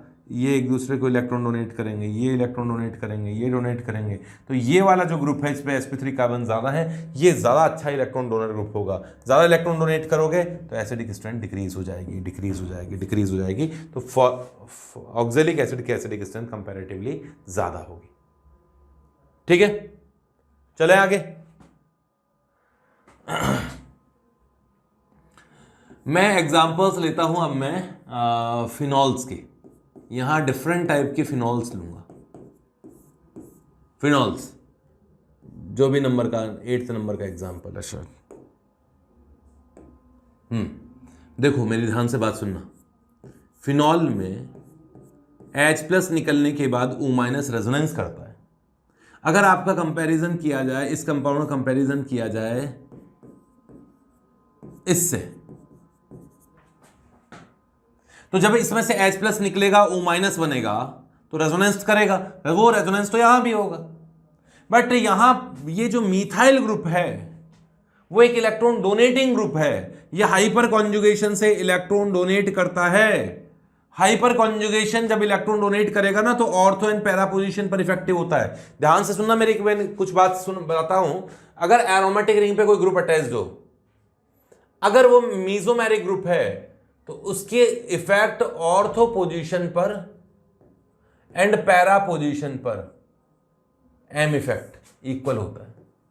एम इफेक्ट मतलब मीजोमेरिक इफेक्ट, चाहे +M हो चाहे -M हो, जितना इफेक्टिव ऑर्थो पोजीशन पर होगा उतना ही इफेक्टिव पैरा पोजीशन पर होगा।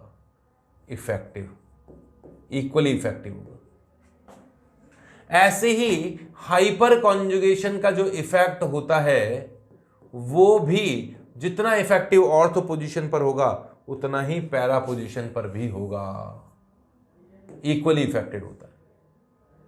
बट अगर इंडक्टिव इफेक्ट की बात की जाए, आई इफेक्ट की बात की जाए, तो इंडक्टिव इफेक्ट ऑर्थो पोजीशन पे ज्यादा इफेक्टिव होता है क्योंकि वो सिग्मा बॉन्ड पे काम करता है, डिस्टेंस के साथ ही कम होता जाता है। मेटा पोजीशन पे और कम इफेक्टिव होता है, पैरा पोजीशन पे और कम इफेक्टिव होता है। इस चीज को याद रखिएगा। ये तब काम आएगा जब एरोमेटिक रिंग पर कोई ग्रुप अटैच्ड होगा। तो मिथाइल है, हाइपर कॉन्जुगेटिव ग्रुप है, तो ऑर्थो एंड पैरा पोजीशन पे इक्वली इफेक्टिव होगा। तो ऑर्थो पोजीशन पर भी हाइपर कॉन्जुगेशन इफेक्ट काम करता है, मेटा पे नहीं करेगा, पैरा पोजीशन पे करेगा, ऑर्थो एंड पैरा पर। तो इलेक्ट्रॉन डोनेट कर रहा है ना यार, तो ये हाइपर कॉन्जुगेटिव तो डोनेटिंग ग्रुप है, और जो डोनेट करता है वो एसिडिक स्ट्रेंथ डिक्रीज कर देता है। ठीक है, ऐसे कुछ एग्जांपल्स मैं पहले लिख के देता हूं यार, तुम लोगों का टाइम वेस्ट होगा, वरना मैं एक साथ लिख देता हूं बहुत सारे एग्जांपल। हाँ, ये 9th एग्जांपल है। इसमें फिनॉल्स की डिफरेंट पोजीशन पे डिफरेंट ग्रुप लगा देता हूँ। जैसे मैंने यहाँ पर इलेक्ट्रॉन विड्रॉ करने के लिए Cl लगा दिया, ये भी Cl लगा दिया ऑर्थो मेटा पैरा पोजीशन पर, ठीक है। ये पैरा आइसोमर है, ये मेटा आइसोमर है, ये ऑर्थो आइसोमर है, और ये P फॉर फिनॉल, मतलब ये नॉर्मल मान लेता हूँ, N मान लो। इनके एसिडिक स्ट्रेंथ में कंपैरिजन किया जाए तो क्लोरीन एक इलेक्ट्रॉन विड्रॉइंग ग्रुप है, क्लोरीन इलेक्ट्रॉन खींचेगा, यहां से भी खींचेगा और यहां से भी खींचेगा। तो मैंने कहा ना कि ये आई इफेक्ट, हेलोजेंस का आई इफेक्ट मानते हैं हमेशा। हेलोजेंस का मेनली आई इफेक्ट इंपॉर्टेंट होता है, हेलोजेंस का। लेकिन अगर मान लीजिए OH की मैं बात करूं या कोई OR ग्रुप की बात करूं तो इनके पास तो लोन पेयर है, और लोन पेयर तो +M भी रख सकता है और ऑक्सीजन -I भी रख सकता है, तो फिर M इफेक्ट को ज्यादा इंपॉर्टेंस देना चाहिए। बट हेलोजेंस के केस में केवल आई इफेक्ट को इंपॉर्टेंस देते हैं। तो ऑर्थो पोजीशन पे आई इफेक्ट लगाना मतलब जबरदस्त -I इफेक्ट लगेगा, पास में है ना। यहाँ -I इफेक्ट कम होगा, यहाँ -I इफेक्ट और कम होगा, तो उल्टा कर दिया मैंने, -I इफेक्ट और कम होगा, और -I इफेक्ट बढ़े -I इफेक्ट जितना बढ़ेगा एसिडिक स्ट्रेंथ उतनी बढ़ेगी। तो मतलब ऑर्थो की एसिडिक स्ट्रेंथ ज्यादा होगी, एसिडिक स्ट्रेंथ ऑर्थो की ज्यादा होगी, फिर होगी मेटा की, फिर पैरा की, और फिर नॉर्मल की, क्योंकि नॉर्मल पर तो इलेक्ट्रॉन विड्रॉ करने वाला कोई ग्रुप नहीं है ना। तो इलेक्ट्रॉन विड्रॉ जितना ज्यादा करोगे एसिडिक स्ट्रेंथ उसकी बढ़ेगी, ठीक है। तो फिनॉल में एसिडिक स्ट्रेंथ के एग्जाम्पल आते हैं। अब देखो फिनॉल में दो तरह के एग्जाम्पल मेनली पूछे जाते हैं, तो मिथाइल ग्रुप लगाकर और एक नाइट्रो ग्रुप लगाकर। तो इन दोनों इंपॉर्टेंट एग्जाम्पल्स को मैं एक साथ करवा देता हूँ। फिनॉल पर मिथाइल ग्रुप अटैच्ड है, ऑर्थो मेटा पैरा। हालांकि मैंने अभी एक एग्जांपल दिया था। मिथाइल हाइपर कॉन्जुगेटिव ग्रुप से, हाइपर कॉन्जुगेशन से इलेक्ट्रॉन डोनेट करता है। एक मिनट, तो यहां मिथाइल है, मिथाइल एक हाइपर कॉन्जुगेटिव ग्रुप है। Hyper conjugation effect ortho and para position पर इक्वली इफेक्टिव होता है, और मिथाइल एक +I वाला ग्रुप भी है, और +I इफेक्ट ऑर्थो पे ज्यादा इफेक्टिव होता है, मेटा पे कम होता है, पैरा पे और कम इफेक्टिव होता है। ये मैंने पॉइंट अभी बताया था। तो हाइपर कॉन्जुगेशन कहां कहां अप्लाई होगा इस एग्जांपल में? हाइपर कॉन्जुगेशन इस पैरा पोजीशन पे और ऑर्थो पोजीशन पर अप्लाई होगा। हाइपर कॉन्जुगेशन इलेक्ट्रॉन डोनेट करने वाला ग्रुप है, तो एसिडिक स्ट्रेंथ को डिक्रीज करेगा। क्लियर है? ऐसे ही +I इफेक्ट कहां अप्लाई होगा? +I इफेक्ट ऑर्थो पे स्ट्रॉन्गर होगा, मेटा पोजीशन पे थोड़ा वीकर होगा, और पैरा पोजीशन पर और वीकर होगा। ये +I इफेक्ट से कम इलेक्ट्रॉन डोनेट करेगा। +I इफेक्ट भी एसिडिक स्ट्रेंथ डिक्रीज करता है, हाइपर कॉन्जुगेशन भी इलेक्ट्रॉन डोनेट करता है, मतलब एसिडिक स्ट्रेंथ डिक्रीज करता है। तो एसिडिक स्ट्रेंथ सबसे ज्यादा किसकी होनी चाहिए? इन सब की तो कम होगी, इन सब की तो कम होगी, क्योंकि सब में मिथाइल किसी ना किसी तरह से इलेक्ट्रॉन डोनेट करके एसिडिक स्ट्रेंथ डिक्रीज कर रहा है। तो पैरा आइसोमर की, मेटा आइसोमर, ऑर्थो आइसोमर और ये नॉर्मल वाला आइसोमर, इनमें कंपैरिजन किया जाए तो एसिडिक स्ट्रेंथ N की सबसे ज्यादा होगी। ठीक है। फिर बात करें para Meta ortho, para Meta ortho, इसने इलेक्ट्रॉन डोनेट किए, खूब अच्छे। इसने भी इलेक्ट्रॉन डोनेट किए, खूब अच्छे। तो जो ज्यादा डोनेट कर रहा है एसिडिक स्ट्रेंथ को डिक्रीज भी तो उतना ही ज्यादा कर रहा है, तो फिर तो मेटा वाला होना चाहिए। I इफेक्ट वीकर होता है, M इफेक्ट ज्यादा इफेक्टिव होता है, तो मेटा वाले की एसिडिक स्ट्रेंथ ज्यादा होनी चाहिए। अब हाइपर कॉन्जुगेशन ऑर्थो की भी कम हुई है, sorry acidic strength ortho and para position पर हाइपर कॉन्जुगेशन इक्वली इफेक्टिव है। +I इफेक्ट यहां ज्यादा इफेक्टिव है, यहां से ज्यादा इलेक्ट्रॉन डोनेट करेगा, एसिडिक स्ट्रेंथ को ज्यादा डिक्रीज कर देगा। मतलब ऑर्थो की कम होगी, पैरा की ज्यादा होगी। इसे थोड़ा सोच के आंसर दीजिएगा, ठीक है। फिर लेता हूं मैं नाइट्रो, नाइट्रो और नाइट्रो, इनमें कंपैरिजन करें तो नाइट्रो एक इलेक्ट्रॉन विड्रॉइंग ग्रुप है। इसका -M इफेक्ट होता है और -I इफेक्ट भी होता है। -I effect ortho Meta para तीनों पोजीशन पे अप्लाई होता है, ऑर्थो पे ज्यादा, मेटा पे कम और पैरा पे और कम। और नाइट्रो -M ऑर्थो पे ज्यादा, मेटा पे कम। वापस बोलूंगा यार, नाइट्रो का -M ऑर्थो पे भी होगा और पैरा पे भी होगा, है ना। और -I इफेक्ट ऑर्थो पे ज्यादा होगा, इस पे कम होगा, और इस पे और कम होगा, और कम होगा। ज्यादा इफेक्टिव -M होता है, ज्यादा इफेक्टिव -M होता है। तो एसिडिक स्ट्रेंथ ऑर्थो की और पैरा की तो ज़्यादा होगी। लेकिन ऑर्थो और पैरा में कंपैरिजन करें तो किसकी ज़्यादा होनी चाहिए? पैरा की ज़्यादा होनी चाहिए। लेकिन होता नहीं है ऐसा, होता नहीं है ऐसा, एक्सेप्शन है।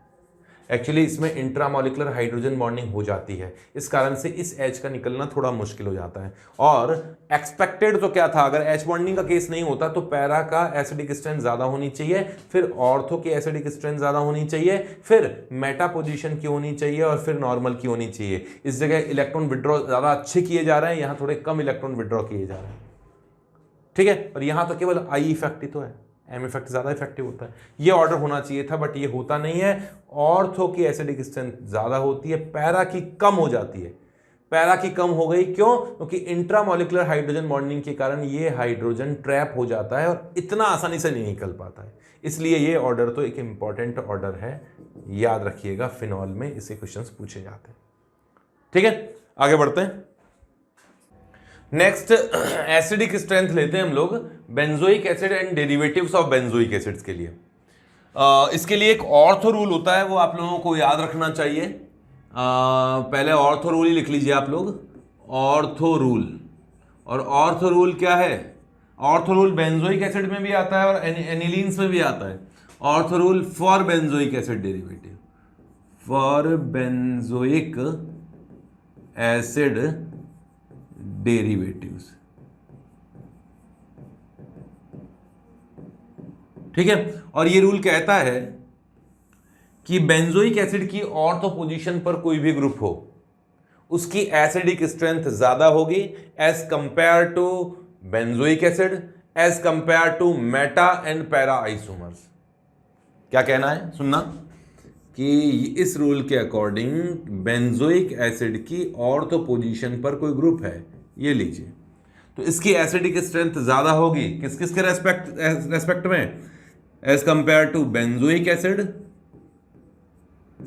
इसी कंपाउंड का, जो आपने ये कंपाउंड लिया है उसका मेटा आइसोमर या फिर इसका पैरा आइसोमर। इन तीनों में अगर इन चारों में कंपैरिजन किया जाए तो इस ऑर्थो आइसोमर की एसिडिक स्ट्रेंथ इनके रेस्पेक्ट में तो ज्यादा होती है। इनका आपस में कंपैरिजन नहीं है बट ऑर्थो वाले की ज्यादा होती है। ये ऑर्डर होता है एसिडिक स्ट्रेंथ का, ये ऑर्डर होता है।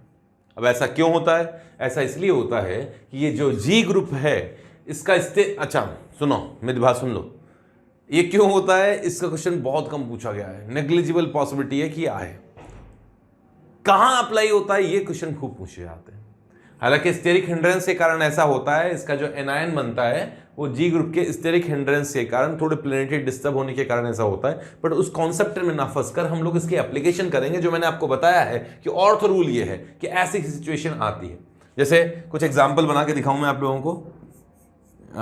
ये है बेंजोइक एसिड, ठीक है, और ये बेंजोइक एसिड है ना, बनाने में तकलीफ होती है मुझे बार बार।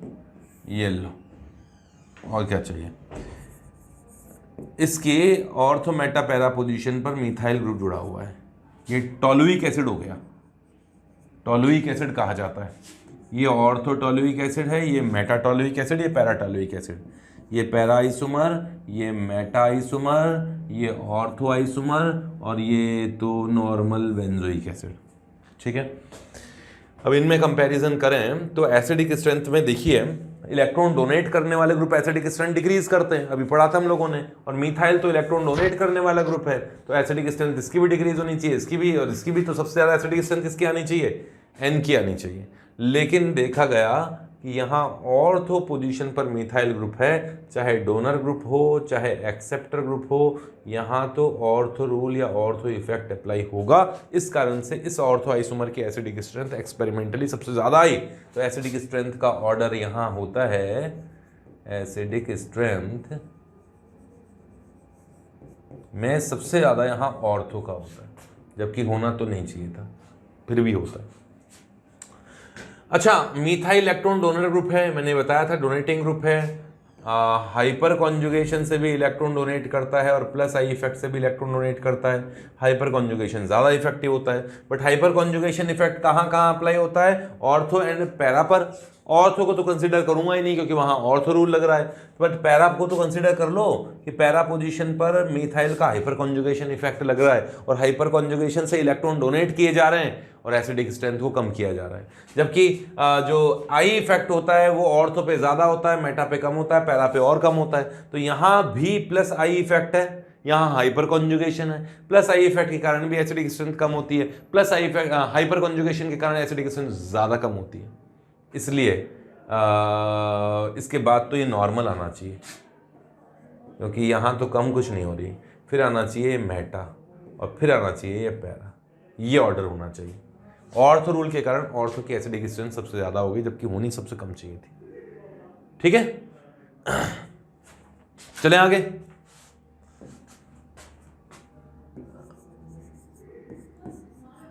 यहाँ है बेंजोइक एसिड और बेंजोइक एसिड के वही डेरिवेटिव्स हमें लेने हैं, तो 4 स्ट्रक्चर मुझे बनानी पड़ेगी। तो क्यों ना मैं ऐसे बना दूं, देखो हटाओ, हाँ सुनो जी, यहाँ बेंजोइक एसिड पे मैंने क्लोरीन लगा दिया, यहाँ क्लोरीन लगा दिया, यहाँ क्लोरीन लगा दिया। इनमें कंपैरिजन करते हैं पैरा, मेटा, ऑर्थो एंड केवल नॉर्मल। बेंजोइक एसिड का बी भी लिख देते थे, लिख सकते थे। और वही पैरा, इस पे क्या लगाऊं, इस पे नाइट्रो लगा देता हूँ, नाइट्रो नाइट्रो नाइट्रो। ठीक है, करो, चले। Meta, ortho, normal. क्लोरीन मैंने कहा ना, क्लोरीन के केस में केवल आई इफेक्ट देखा जाता है और ऑर्थो पोजीशन पर तो ऑर्थो रूल लग ही रहा है, तो सबसे ज्यादा एसिडिक स्ट्रेंथ ऑर्थो की होगी।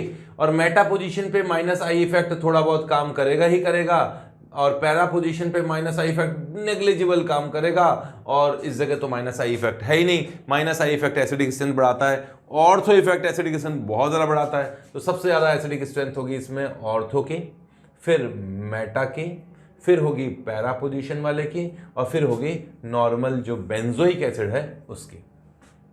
यहां नाइट्रो वाला केस है, वही ऑर्थो पोजीशन पे तो स्टेरिक हिंड्रेंस लगेगा, मतलब ऑर्थो रूल अप्लाई होगा, इसलिए तो इसको तो सबसे ऊपर रखना ही है, इसका तो सोचना ही नहीं है।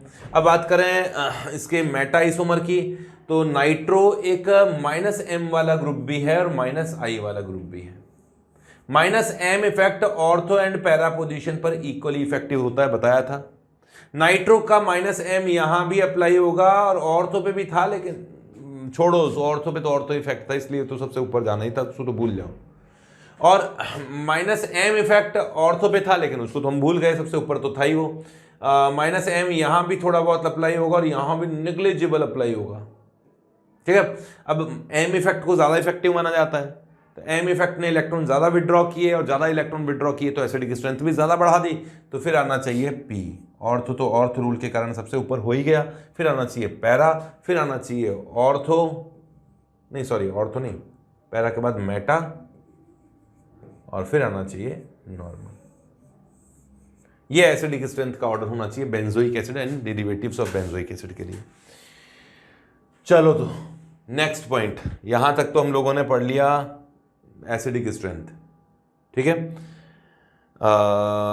एक और केस बता देता हूं यार, बेसिक स्ट्रेंथ पढ़ने से पहले एक्सेप्शनल केसेस थोड़ा सा याद रख लेना। ये लो, ये याद रख लेना, इंपॉर्टेंट है कि फॉर्मिक एसिड की एसिडिक स्ट्रेंथ बेंजोइक एसिड से ज़्यादा होती है, याद रखना। और इसके अलावा कोई भी और RCOOH है जहां R equals to alkyl group है, तो उनकी एसिडिक स्ट्रेंथ कम होती है। R में तो प्लस आई ग्रुप है ही ना, तो एसिडिक स्ट्रेंथ कम होनी चाहिए, लेकिन इन दोनों में याद रखिएगा फॉर्मिक एसिड और बेंजोइक एसिड में फॉर्मिक एसिड के एसिडिक स्ट्रेंथ ज़्यादा होती है। दूसरा, किसी भी कार्बोक्सिलिक एसिड का कंपैरिजन किया जाए कार्बोनिक एसिड से, ये कार्बोनिक एसिड है, कार्बोक्सिलिक एसिड की एसिडिकेशन ज़्यादा होती है, बट कार्बोनिक एसिड की एसिडिक स्ट्रेंथ फिनॉल से ज़्यादा होती है, ठीक है। और पिक्रिक एसिड की तो कार्बोक्सिलिक एसिड से भी ज़्यादा होती है। पिक्रिक एसिड होता है, जानते हैं पिक्रिक एसिड, ये फिनॉल की ऑर्थो पर, मेटा पर, पैरा पर, तीनों पोजीशन पर नाइट्रो ग्रुप अगर अटैच्ड है तो उसकी एसिडिक स्ट्रेंथ ये तीनों नाइट्रो मिलकर इतनी बढ़ा देते हैं कि उसकी तो एसिटिक एसिड से भी ज़्यादा हो जाती है, जबकि है तो फिनॉल ही ना, फिर भी इसकी ज़्यादा हो जाती है। तो ये कुछ एक्सेप्शनल केसेस हैं जो आपको याद रखने चाहिए, ठीक है। इनको पढ़ लीजिएगा, इनको पढ़ लीजिएगा। नेक्स्ट लेंगे हम लोग बेसिक स्ट्रेंथ। बेसिक स्ट्रेंथ जैसे एसिड बेस थ्योरी मैंने आप लोगों को बताई, कुछ पॉइंट्स मैंने पहले से लिख रखे हैं। आर्हेनियस एसिड बेस थ्योरी में आर्हेनियस एसिड की डेफिनेशन थी, उसका रिवर्स डेफिनेशन है बेसिस के लिए। आर्हेनियस बेस क्या है, वहां था H+ एक्वस आयन में, एक्वस मीडियम में H+ डोनेट करने वाला, यहां है एक्वस मीडियम में OH आयन, एक मिनट ये क्या हो गया, एक्वस मीडियम में OH आयन डोनेट करने वाला। NaOH है, NaOH को वाटर में डालोगे तो OH आयन रिलीज कर देगा, तो ऐसा जो स्पीशीज होती है वो क्या कहलाती है, आर्हेनियस बेस, ठीक है। अब लेते हैं ब्रॉन्सेट लोरी बेस। ब्रॉन्सेट लोरी एसिड क्या था कि एक्वस हो या नॉन एक्वस हो, प्रोटोन डोनेट करने वाले। अब यहां आ गया प्रोटोन एक्सेप्ट करने वाले, एक्वस या नॉन एक्वस कोई भी हो, प्रोटोन एक्सेप्ट करने वाली स्पीशीज चाहे एक्वस हो या नॉन एक्वस हो, क्या कहलाएंगे, ब्रॉन्सेट लोरी बेसिस कहलाएंगे। और लुईस एसिड क्या बताया था, लोन पेयर एक्सेप्ट करने वाले, यहां क्या होगा, लोन पेयर डोनेट करने वाले। तो जो भी स्पीशीज लोन पेयर डोनेट करती है, जिनके पास लोन पेयर होगा वही डोनेट करेंगे। अमोनिया है, अमोनिया के पास लोन पेयर है, तो वो क्या हो गया, लुईस बेस हो गया। देखो ये रहा अमोनिया, अमोनिया ने अपना लोन पेयर डोनेट कर दिया H+ आयन को, H+ आयन पकड़ लिया, इसका मतलब NH4 बन जाएगा H+ आयन एब्जॉर्ब करके।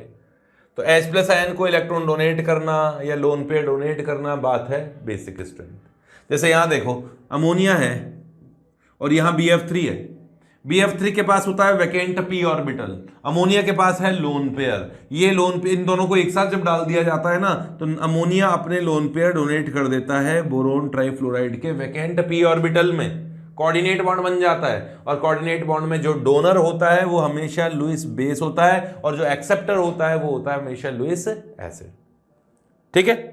अब हम दो तरह की बेसिस का कंपैरिजन करेंगे बेसिक स्ट्रेंथ में, एक तो होगा न्यूट्रल बेस और एक होगा एनायोनिक बेस। एनायोनिक बेस की बात करता हूं कि कोई बेस है नेगेटिवली चार्ज्ड है, लोन पेयर तो उस पर होगा ही होगा, इसने H+ से रिएक्शन किया और H+ को एब्जॉर्ब कर लिया। और ऐसा भी हो सकता है कोई न्यूट्रल बेस होता, उस पर कोई नेगेटिव चार्ज नहीं होता, वो H+ से रिएक्शन करता, H+ को अपने लोन पेयर डोनेट कर देता और BH बना देता। लेकिन यहां न्यूट्रल एटम इलेक्ट्रॉन डोनेट करेगा तो उस पर पॉजिटिव चार्ज आएगा। कुल मिला के लोन पेयर डोनेट करने की तो बात है, ठीक है। तो दो तरह के बेसिस होते हैं। अब इन दोनों की बेसिक स्ट्रेंथ में जब कंपैरिजन करना होगा ना, तो मेनली क्या देखा जाएगा, देखो मेनली क्या देखा जाएगा, एनायोनिक बेसिस में तो बिल्कुल सिंपल है, ये एनायन जितना ज़्यादा स्टेबल है इसकी बेसिक स्ट्रेंथ उतनी ही कम है, क्योंकि ज़्यादा स्टेबल है तो फिर H+ लेने की ज़रूरत ही क्या थी, इसको मत लेता है H+। तो एसिडिक बेसिक स्ट्रेंथ में जब कंपैरिजन करोगे तो उसके रूल्स मैंने लिख रखे हैं आगे, देखो ध्यान से सुनना, दो बार पढ़ के बताऊंगा कौन कौन से फैक्टर हैं जो बेसिक स्ट्रेंथ को इफेक्ट करते हैं। एनायोनिक बेस कौन सा, जब नेगेटिव चार्ज था और उसने H+ एब्जॉर्ब किया। तो जो कोई एनायोनिक बेस हो तो उसकी बेसिक स्ट्रेंथ स्टेबिलिटी का इनवर्सली प्रोपोर्शनल होती है। एनायन जितना ज्यादा स्टेबल होगा उसकी बेसिक स्ट्रेंथ उतनी ही कम होगी, आसानी से लोन पेयर नहीं डोनेट करना चाहेगा, पहले से स्टेबल है। क्लियर है, एनायन के लिए याद रखना। तो अभी मैंने एनायंस की स्टेबिलिटी बताई थी ना, उसे बेसिस पे उसका रिवर्स कर देंगे बेसिक स्ट्रेंथ, तो वो भी मैं अभी एग्जांपल लूंगा। इसके अलावा बेसिक स्ट्रेंथ डायरेक्टली प्रोपोर्शनल होती है लोन पेयर डोनेट करने की टेंडेंसी, इसमें तो कोई सोचने की बात नहीं है। प्रोटोन को मतलब H+ को जितनी आसानी से अपने लोन पेयर डोनेट करने वाला कोई होगा वो उतना ही अच्छा बेस होगा भाई। लोन पे डोनेट करने की टेंडेंसी ज्यादा होगी, बेसिक स्ट्रेंथ उसकी ज्यादा होगी। इसके अलावा स्टेबिलिटी ऑफ कॉन्जुगेट एसिड देखना, एक मिनट, अगर ये बेस है तो ये कैटायन कौन है, ये इसका कॉन्जुगेट एसिड है। एसिडिक स्ट्रेंथ में भी बताया था कॉन्जुगेट बेस की स्टेबिलिटी बढ़ेगी तो इसकी एसिडिक स्ट्रेंथ बढ़ेगी। यहां पर क्या होगा, ये जो कॉन्जुगेट एसिड है इसकी एसिडिक, इसकी स्टेबिलिटी बढ़ेगी तो इसकी बेसिक स्ट्रेंथ बढ़ेगी। कुल मिला के H+ एब्जॉर्ब करने की टेंडेंसी बढ़ रही है। H+ एब्जॉर्ब करने के बाद खुश है, इसका मतलब इसकी बेसिक स्ट्रेंथ बहुत ज्यादा है, तभी तो H+ को एब्जॉर्ब करना चाहते हो। ठीक है, तो इस पर भी डिपेंड करता है।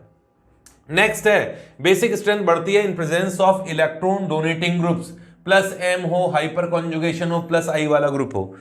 अगर कोई इलेक्ट्रॉन डोनेट करने वाला ग्रुप है तो उसकी प्रेजेंस में बेसिक स्ट्रेंथ बढ़ेगी, क्योंकि वो लोन पे डोनेट करने की टेंडेंसी को बढ़ा देगा। जैसे ये नाइट्रोजन है और यहां पर कोई इलेक्ट्रॉन डोनेट करने वाला ग्रुप है तो ये इस लोन पेयर की डोनेट करने की टेंडेंसी को बढ़ा देगा इस H प्रोटॉन के लिए, H+ के लिए। ठीक है, तो इलेक्ट्रॉन डोनेटिंग ग्रुप्स की प्रेजेंस में बेसिक स्ट्रेंथ बढ़ती है, मतलब +M+I हाइपर कॉन्जुगेशन हो कोई ग्रुप पर, लोन पेयर वाले एटम पर, तो फिर उसकी बेसिक स्ट्रेंथ ज्यादा होगी। इसका रिवर्स, अगर कोई इलेक्ट्रॉन विड्रॉ करने वाला ग्रुप हो तो बेसिक स्ट्रेंथ कम होती है। एसिडिक स्ट्रेंथ का बिल्कुल रिवर्स हो जाएगा ये। ठीक है, नेक्स्ट एस करेक्टर जितनी ज्यादा होगी इलेक्ट्रॉन नेगेटिविटी उतनी ही ज्यादा होगी।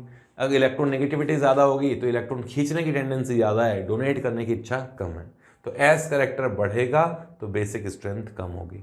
लेकिन ये एस करेक्टर वाला जो सिद्धांत है वो कब अप्लाई करते हैं, जब लोन पेयर डोनेट करने वाले जो एटम्स हैं वो सेम है। ऐसा नहीं कंपैरिजन कर लिया किसी और में, ऑक्सीजन में या कार्बन में या नाइट्रोजन में, इनमें कंपैरिजन कर लिया, ऐसा नहीं। नाइट्रोजन और नाइट्रोजन, एक sp2 नाइट्रोजन एक sp3 नाइट्रोजन, तो कंपैरिजन कर सकते। इसके अलावा कोई बहुत सारे फैक्टर्स हैं जिनका यूज डायरेक्ट और इनडायरेक्ट आता रहता है। Hydrogen bonding, steric hindrance, SIR effect, ortho effect, बहुत सारे इफेक्ट्स हैं जो कि एसिडिक स्ट्रेंथ की तरह बेसिक स्ट्रेंथ को भी इफेक्ट करते हैं। अब मैं एग्जांपल्स लूंगा, ये पॉइंट्स बोल तो दिए मैंने, लेकिन एग्जांपल्स में समझाना ज़्यादा आसान होगा। देखो, ये एनायोनिक बेस लिखे हैं मैंने, carbon minus, nitrogen minus, oxygen minus, fluorine minus. Anionic basis के लिए बेसिक स्ट्रेंथ स्टेबिलिटी का रिवर्स होता है इन सभी के लिए। जिसकी स्टेबिलिटी ज़्यादा होगी उसकी बेसिक स्ट्रेंथ कम होगी। और अभी मैंने आपको लेफ्ट टू राइट बताया था ना, पीरियोडिक टेबल में लेफ्ट टू राइट जाएंगे, साइज तो लगभग सी सेम है, बहुत ज़्यादा डिफरेंस नहीं है एटम की, बट F पर नेगेटिव चार्ज ज़्यादा स्टेबल होगा क्योंकि उसकी इलेक्ट्रोनेगेटिविटी ज़्यादा है। तो ज़्यादा स्टेबल कौन है, फ्लोरीन ज़्यादा स्टेबल है, ये कम स्टेबल है, ये और कम स्टेबल है, कार्बन माइनस और कम स्टेबल है, और जो कम स्टेबल है उसकी बेसिक स्ट्रेंथ ज़्यादा होगी। फ्लोरीन की इलेक्ट्रोनेगेटिविटी ज़्यादा है, वो लोन पे डोनेट करना कम चाहेगा क्योंकि वो पकड़ के रखता है। ग्रुप में ऊपर से नीचे जाने पर बड़े साइज वाला एनायन ज़्यादा स्टेबल होता है, उस बेसिक स्ट्रेंथ उसकी कम होती है। जैसे ये एग्जांपल देखना, कार्बन माइनस है, ये कार्बन माइनस है, ये sp, ये sp2, ये sp3। तो एस करेक्टर यहां ज्यादा है, इसका मतलब इलेक्ट्रॉन डोनेट करने की टेंडेंसी कम है।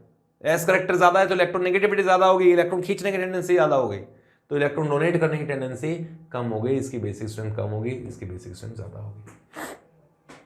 ठीक है, यहां सल्फर माइनस, ये सल्फेट आयन, देखो जल्दी से इनको, अभी कुछ देर पहले मैंने एसिड्स में भी दिया था, ये अभी एसिड में ही दिए थे ये एग्जांपल। ये ऑक्सीजन माइनस है सारे के सारे। कौन ज्यादा स्टेबल है, सल्फोनिक एसिड का एनायन ज्यादा स्टेबल है, सल्फोनिक एसिड का एनायन ज्यादा स्टेबल है। इसने रेजोनेंस किया, तीनों जगह रेजोनेंस हुआ, इसमें 2 जगह है। और मैंने कहा था कि C डबल बॉन्ड O जितना इलेक्ट्रॉन विड्रॉ करता है, -M इफेक्ट जिसका ज्यादा है, pH का उतना ज्यादा नहीं है फिनाइल का। तो ज्यादा स्टेबल ये है, उससे कम स्टेबल, उससे और कम स्टेबल, यहाँ रेजोनेंस ही नहीं है, यहाँ तो +I इफेक्ट लग रहा है। तो स्टेबिलिटी का ऑर्डर डिक्रीजिंग ऑर्डर था, बेसिक स्ट्रेंथ का ऑर्डर इंक्रीजिंग ऑर्डर है। ठीक है, चलें आगे। लो, अब न्यूट्रल ले लिया, यहां नाइट्रोजन न्यूट्रल, ऑक्सीजन भी न्यूट्रल, फ्लोरीन भी न्यूट्रल। लोन पेयर तो तीनों के पास है। डोनेट करने की टेंडेंसी की बात करें तो इलेक्ट्रोनेगेटिविटी के बेसिस पे देखेंगे, इसकी इलेक्ट्रोनेगेटिविटी फ्लोरीन की जिस एटम पर लोन पेयर है उसकी ज्यादा है, तो लोन पेयर डोनेट करने की टेंडेंसी कम है, इसकी बेसिक स्ट्रेंथ कम होगी और कम होगी। अरे ये क्या है, ये बेसिक स्ट्रेंथ का ऑर्डर है। एसिडिक स्ट्रेंथ का ऑर्डर यहां जस्ट रिवर्स होगा। यहां नाइट्रोजन, यहां भी नाइट्रोजन, यहां भी नाइट्रोजन, सब पे लोन पेयर, लेकिन ये नाइट्रोजन sp3 स्टेट में है, यहां नाइट्रोजन sp2 स्टेट में है, यहां नाइट्रोजन sp स्टेट में है। s करेक्टर ज्यादा है, इलेक्ट्रॉन नेगेटिविटी ज्यादा है, इलेक्ट्रॉन डोनेट करने की टेंडेंसी कम है। यहां nitrogen C double bond O ने इलेक्ट्रॉन खींच लिए, अमाइड कहते हैं इसे। यहां एरोमेटिक रिंग के साथ रेजोनेंस कर रहा है। C double bond O electron ज्यादा अट्रैक्ट करता है, कितनी देर हो गई बताते बताते। pH उतना अट्रैक्ट नहीं करता है, उसका -m इफेक्ट कम होता है। तो C double bond O electron ज्यादा खींच रहा है, तो यहां लोन पेयर्स का बाहर से जब कोई H+ आएगा उसको लोन पेयर डोनेट करने की टेंडेंसी कम हो जाएगी, इसकी बेसिक स्ट्रेंथ कम होगी, इसकी ज्यादा होगी। एरोमेटिक अमीन है, रेजोनेंस में नाइट्रोजन का लोन पेयर इन्वॉल्व है, तो बेसिक स्ट्रेंथ कम होगी। इनमें तो इन्वॉल्व नहीं है, इसकी ज्यादा होगी। यहां तो ये जो R ग्रुप है उसका +I इफेक्ट लग रहा है, इलेक्ट्रॉन डोनेट कर रहा है, डोनेट करने वाला ग्रुप लोन पेयर डोनेट करने के लिए बढ़ावा देते हैं कि भाई H+ को जाओ और लोन पेयर डोनेट करो, हमें कोई दिक्कत नहीं है, ठीक है। तो बेसिक स्ट्रेंथ उस केस में बढ़ जाती है। तो ये अमीन्स हैं, अमीन्स की बेसिक स्ट्रेंथ ज्यादा होगी, एलिफेटिक अमीन की, एरोमेटिक अमीन की कम होगी, और अमाइड की तो बहुत कम होगी। यहां देखना, ये केवल +I इफेक्ट लग रहा है इस R ग्रुप का। यहां लोन पेयर रेजोनेंस करने के चक्कर में पड़ा हुआ है, इलेक्ट्रॉन डेंसिटी कम हो गई। यहां भी रेजोनेंस तो नहीं है, यहां तो डबल बॉन्ड पर ही लोन पेयर है। कंपैरिजन करें तो यहां तो लोन पेयर टेंडेंसी सबसे कम होगी, रेजोनेंस कर रहा है ना ये तो B की तो बेसिक स्ट्रेंथ सबसे कम होगी। अब इन दोनों में कंपैरिजन करें, रेजोनेंस तो इस पर भी नहीं है, रेजोनेंस तो इस पर भी नहीं है। ये लोन पेयर sp3 नाइट्रोजन का है, ये लोन पेयर sp2 नाइट्रोजन का है। S करेक्टर बढ़ता है तो बेसिक स्ट्रेंथ कम होती है, इसकी बेसिक स्ट्रेंथ कम होगी, इसकी बेसिक स्ट्रेंथ ज्यादा होगी। तो A की बेसिक स्ट्रेंथ ज्यादा होगी, B की, ये C की बीच में आएगा। ये ऑर्डर होना चाहिए, ठीक है। और लेते हैं एग्जांपल। अब मैं लेता हूं एलिफेटिक अमीन्स की बात करता हूं। एलिफेटिक अमीन्स की बात करें तो इसमें थोड़ा सा लफड़ा है, और लफड़े का जो कारण है उसे ना जानकर इसका समाधान आप लोग समझ लीजिए। RNH2, R2NH, R3NH,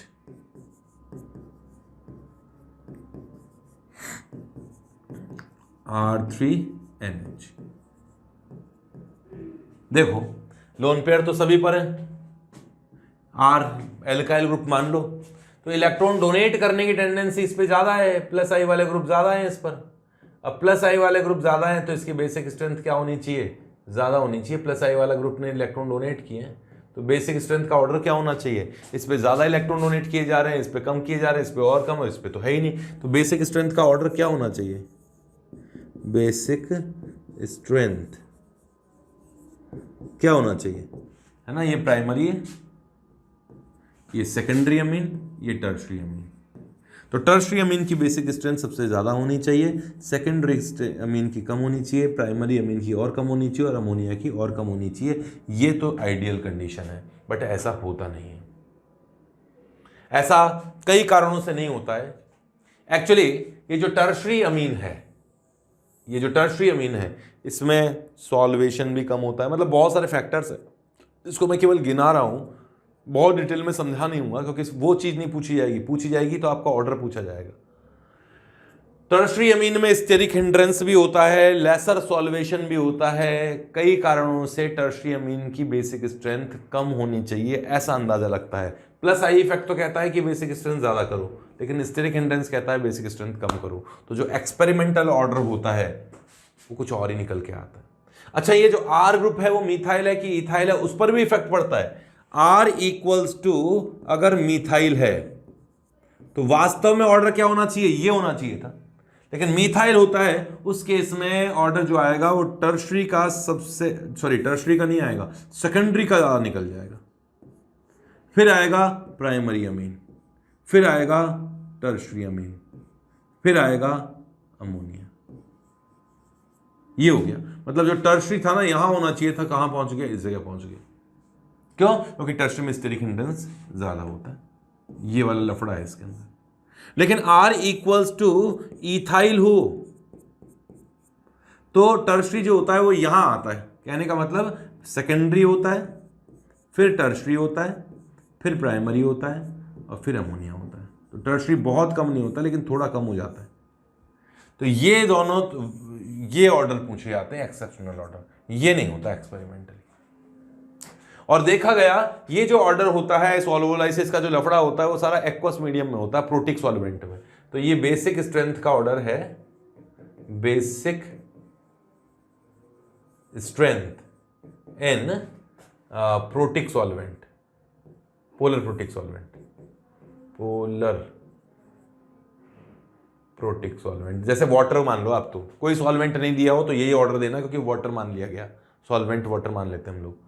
protic, polar protic solvent. But अगर सॉल्वेंट पोलर नहीं है, नॉन पोलर है या गैसियस स्टेट में बात की गई है तो ऑर्डर फिर यही आता है, नॉर्मली आता है, क्योंकि वहां सॉल्वोलाइसिस या स्टेरिक हिंड्रेंस का लफड़ा नहीं होता है ना। तो ये basic strength in gas phase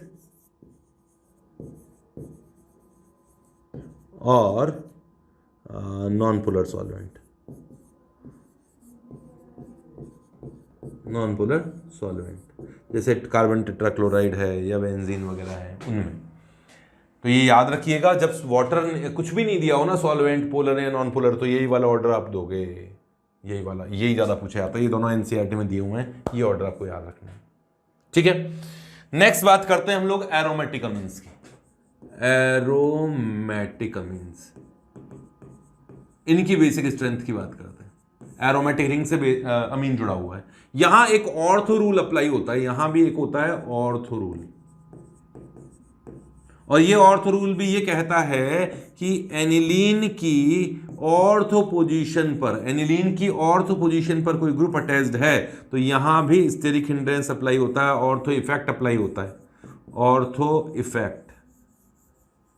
इस कारण से इसकी बेसिक स्ट्रेंथ काफी डिक्रीज हो जाती है, एनिलीन के रेस्पेक्ट में भी और उनके आइसोमर्स के भी रेस्पेक्ट में, चाहे वो डोनर ग्रुप हो या एक्सेप्टर ग्रुप हो, उससे कोई फर्क नहीं पड़ता है।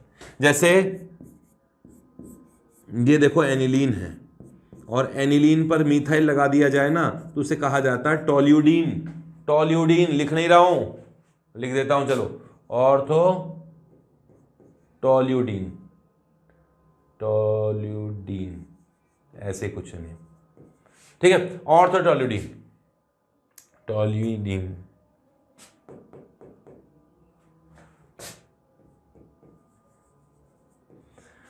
यहां इस की बात की जाए मेटा आइसोमर और पैरा आइसोमर के कंपैरिजन में, NH2 यहां मीथाइल है, पैरा पर भी मीथाइल है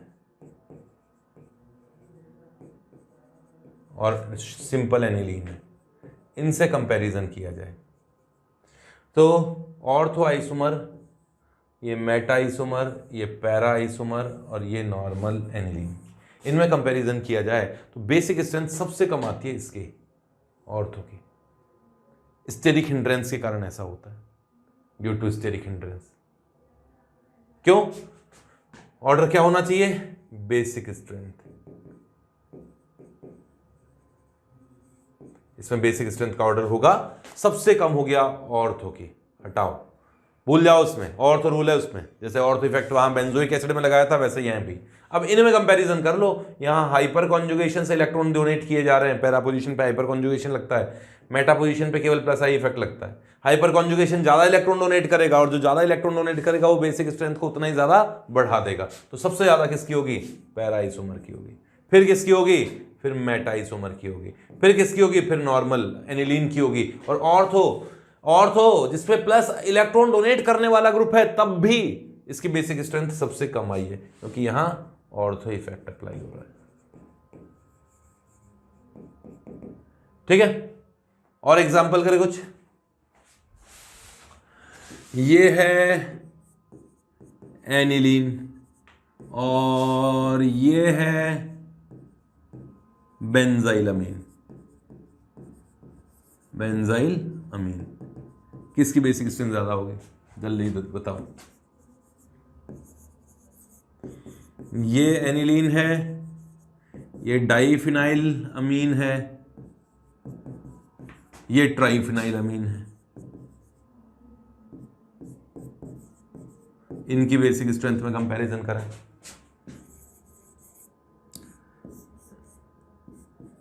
ये सिंपल एक अमीन है पाइरिडीन जिसे कहते हैं, ये पाइरिडीन है, ये एनिलीन है, और ये पायरॉल है। इनकी बेसिक स्ट्रेंथ में कंपैरिजन करते हैं। ठीक है, नेम इसका नेम है पाइरिडीन। ठीक है, और पाइरिडीन, और इसका केवल पाइरिडीन।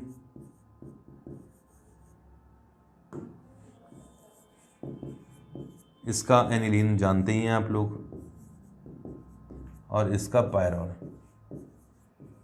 इनमें कंपैरिजन करें तो इन दोनों बताओ, यहाँ लोन पेयर रेजोनेंस में मगन है, यहाँ रेजोनेंस है ही नहीं, तो इसकी बेसिक स्ट्रेंथ कम होगी। इसका लोन पेयर H+ को इतनी आसानी से इलेक्ट्रॉन डोनेट नहीं कर पाएगा। यहाँ लोन पेयर केवल एक एरोमेटिक रिंग के साथ रेजोनेंस कर रहा है, यहाँ लोन पेयर दोनों एरोमेटिक रिंग के साथ रेजोनेंस कर रहा है, यहाँ लोन पेयर तीनों एरोमेटिक रिंग के साथ रेजोनेंस कर रहा है। तो बेसिक स्ट्रेंथ इसकी बिल्कुल घटिया, सबसे बेकार, मतलब काफी कम हो जाएगी। इसकी बेसिक स्ट्रेंथ बहुत कम हो जाएगी, यहाँ ज्यादा होगी। यहां लोन पेयर कोई रेजोनेंस नहीं कर रहा है, sp3 नाइट्रोजन है। यहां भी लोन पेयर डबल बॉन्ड के एटम पर ही है, लोन पेयर रेजोनेंस तो यहां भी नहीं कर रहा है, ये sp2 नाइट्रोजन है। बट यहां लोन पेयर रेजोनेंस कर रहा है एरोमेटिक रिंग के साथ, तो इसकी तो कम होगी। जिसमें रेजोनेंस नहीं कर रहा है उनकी ज्यादा होगी। इसमें भी रेजोनेंस कर रहा है लोन पेयर, इस डबल बॉन्ड के साथ, इस डबल बॉन्ड के साथ, तो इन दोनों की तो कम होगी, उन दोनों की ज्यादा होगी। अब इन दोनों में कंपैरिजन करें तो एस करेक्टर से कर लो, इसमें एस करेक्टर ज्यादा है, उसमें एस करेक्टर कम है। एस करेक्टर कम होगा तो आसानी से इलेक्ट्रॉन डोनेट कर पाएगा, ये नाइट्रोजन थोड़ा मुश्किल से इलेक्ट्रॉन डोनेट कर पाएगा। इन दोनों में कंपैरिजन करें तो ये तो एक 6 इलेक्ट्रॉन सिस्टम है, एरोमेटिक होता है ये एक एरोमेटिक सिस्टम है। ये लोन पेयर इसमें एरोमेटिसिटी का पार्ट है। अगर ये लोन पेयर किसी को दे दिया गया तो एरोमेटिसिटी खत्म हो जाएगी, स्टेबिलिटी खत्म हो जाएगी, इसलिए ये लोन पेयर डोनेट नहीं करना चाहेगा। ये लोन पेयर क्या है, part of aromatic ring, part of aromatic ring, इसलिए ये लोन पेयर इलेक्ट्रॉन डोनेट नहीं करना चाहेगा। इसकी बेसिक स्ट्रेंथ बहुत कम होती है, ऐसा तो नहीं है डोनेट करता ही नहीं है, बट बहुत कम होती है। तो ये हम लोगों ने पढ़ा एसिडिक स्ट्रेंथ, बेसिक स्ट्रेंथ। कोशिश तो मैंने की कि ज्यादातर कॉन्सेप्ट्स को कवर कर लें, और इनके प्रैक्टिस के क्वेश्चंस जितने ज्यादा करोगे उतना ही अच्छा होगा। प्रीवियस ईयर के इनके क्वेश्चंस करना आप लोग, जितने भी तरह के टॉपिक्स, जितने तरह के क्वेश्चंस पूछे गए उनमें से ज्यादातर क्वेश्चंस को तो मैंने लेने की कोशिश की है, और उनका जो सॉल्यूशन है, उनका जो मेन तरीका है कि किस तरीके से नंबर्स को काबू में किया जाए, तो जीओसी में तो इस तरीके का पोर्शन हम लोग पढ़ के मार्क्स अचीव कर सकते हैं। ठीक है, नेक्स्ट पार्ट पढ़ेंगे आगे। ओके।